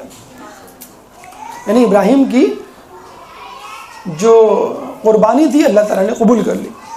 حقیقت میں ہماری گفتگو کا آخری مرحلہ کلام آخر یا عظیم ترین قربانی. آپ نے اس قربانی کا حال سنا. اچھا یہاں پہ ایک بات چلتے چلتے بتا دیں گا, اس قسم کا خواب ہم میں سے کسی کو آئے تو خدا را وہ کسی کو ذبح نہ کرے. اب کوئی لڑکی کہے کہ میں نے اپنی ساس کو دیکھا, میں خدا نہ خواستہ, یا کسی کو بھی کسی دشمن کو, نہیں ایسا نہیں. میں کیا کروں بھی, میں نے خواب میں دیکھا. خواب حجت نہیں ہوتا, وہ انبیاء کا خواب ہے. آپ غیر معصوم ہیں, آپ کو کیا معلوم کہ اللہ کیا چاہتا ہے, اللہ کیا نہیں چاہتا. یہ ایک دفعہ ہو چکا ہے, 70s یا 80s کی بات ہے. ہاکس بے پہ ایک بہت بڑا واقعہ ہوا تھا. وہ ہمارے مکتب فکر سے تعلق رکھنے والے تھے اور بعد میں انہوں نے کہا کہ مجھے خواب میں آیا تھا اپنے اولاد کو صندوق میں ڈال کے ہاکس بے یعنی یہ بحر عرب کی جو ہے وہ نظر کر دو. تو پھر علماء عالم سے رابطہ کیا گیا تو پتہ چلا کہ بھئی یہ غلط ہے. اس طرح کوئی آدمی کسی اس طرح کے خواب پہ کسی کی جان نہیں لے سکتا, کوئی خلاف شرعی کام نہیں کر سکتا, کیونکہ خواب انسان کی طرف سے ہوتا ہے, رحمان کی طرف سے ہوتا ہے اور شیطان کی طرف سے ہوتا ہے. 3 لوگوں کی طرف سے ہو سکتا ہے. نمبر 1, اگر اللہ کی طرف سے ہے آپ کو کیسے یقین, نمبر 1. نمبر 2, اگر اس میں کوئی خلاف شرع بات ہے تو آپ کو حق نہیں ہے اس کو ادا کرنے کا. ایسی کوئی بات ہے جس میں کوئی ضرر نہیں ہے, ٹھیک ہے وہ آپ کریں, لیکن یقینی طور پہ پھر بھی آپ نہیں کہہ سکتے. اچھا بہرحال اس قربانی سے ہم کربلا کی قربانی کی طرف چلتے ہیں. ہم یہ برملا کہنا چاہیں گے کہ ابراہیم علیہ السلام کی قربانی عظیم قربانی تھی, لیکن کربلا کی قربانی عظیم ترین قربانی تھی. یہاں پہ ابراہیم نے اپنی آنکھوں پہ پٹی باندھی کہ اپنے لال کو ذبح ہوتے ہوئے اپنی آنکھوں سے نہ دیکھیں, کیونکہ ان کی آنکھوں میں اتنی سکت نہیں تھی کہ وہ اپنے لال کو اپنی آنکھوں کے سامنے ذبح ہوتے ہوئے دیکھتے. کربلا کے میدان میں حسین علیہ السلام کی آنکھوں پہ پٹی نہیں تھی, انہوں نے اپنی آنکھوں سے اپنے لال کو ذبح ہوتے ہوئے دیکھا. یہاں ابراہیم علیہ السلام کا فقط ایک لال تھا جو ذبح ہو رہا تھا. کربلا کے میدان میں حسین کے 72 لاشیں تھے, 72 لال تھے, 72 جگر کے ٹکڑے تھے جو ذبح ہو رہے تھے. یہاں ابراہیم کا لال حقیقت میں ذبح بھی نہیں ہوا اور ایک بھیڑ آ گئی جنت سے اور اللہ نے قربانی قبول کر لی کہ ابراہیم بس کافی ہے, تم نے کوشش کر لی. یہاں پہ حسین کے لال حقیقت میں تڑپے ہیں, خون میں آلودہ ہوئے ہیں, ذبح ہوئے ہیں, قتل ہوئے ہیں. اور سب سے آخر میں ابراہیم علیہ السلام کو فقط اپنی بیٹی کی قربانی دینی تھی. وہاں کربلا کے میدان میں حسین کو نہ صرف اپنی 72 لال کی قربانی دینی تھی, جگر کے ٹکڑوں کی قربانی دینی تھی, بلکہ اس کے بعد خود اپنی بھی قربانی دینی تھی. اللہ لعنت اللہ علی القوم الظالمین.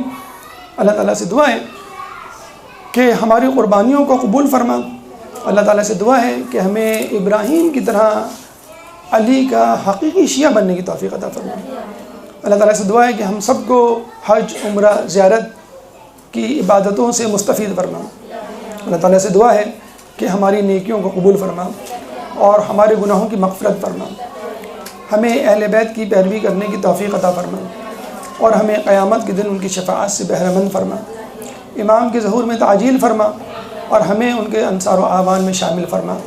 اور آخر میں ابراہیم علیہ السلام کی دعا کو تکرار کرتے ہوئے ربنا تقبل منا انک انت السمیع العلیم وتب علینا انک انت التواب الرحیم برحمتک یا ارحم الراحمین. يا مولا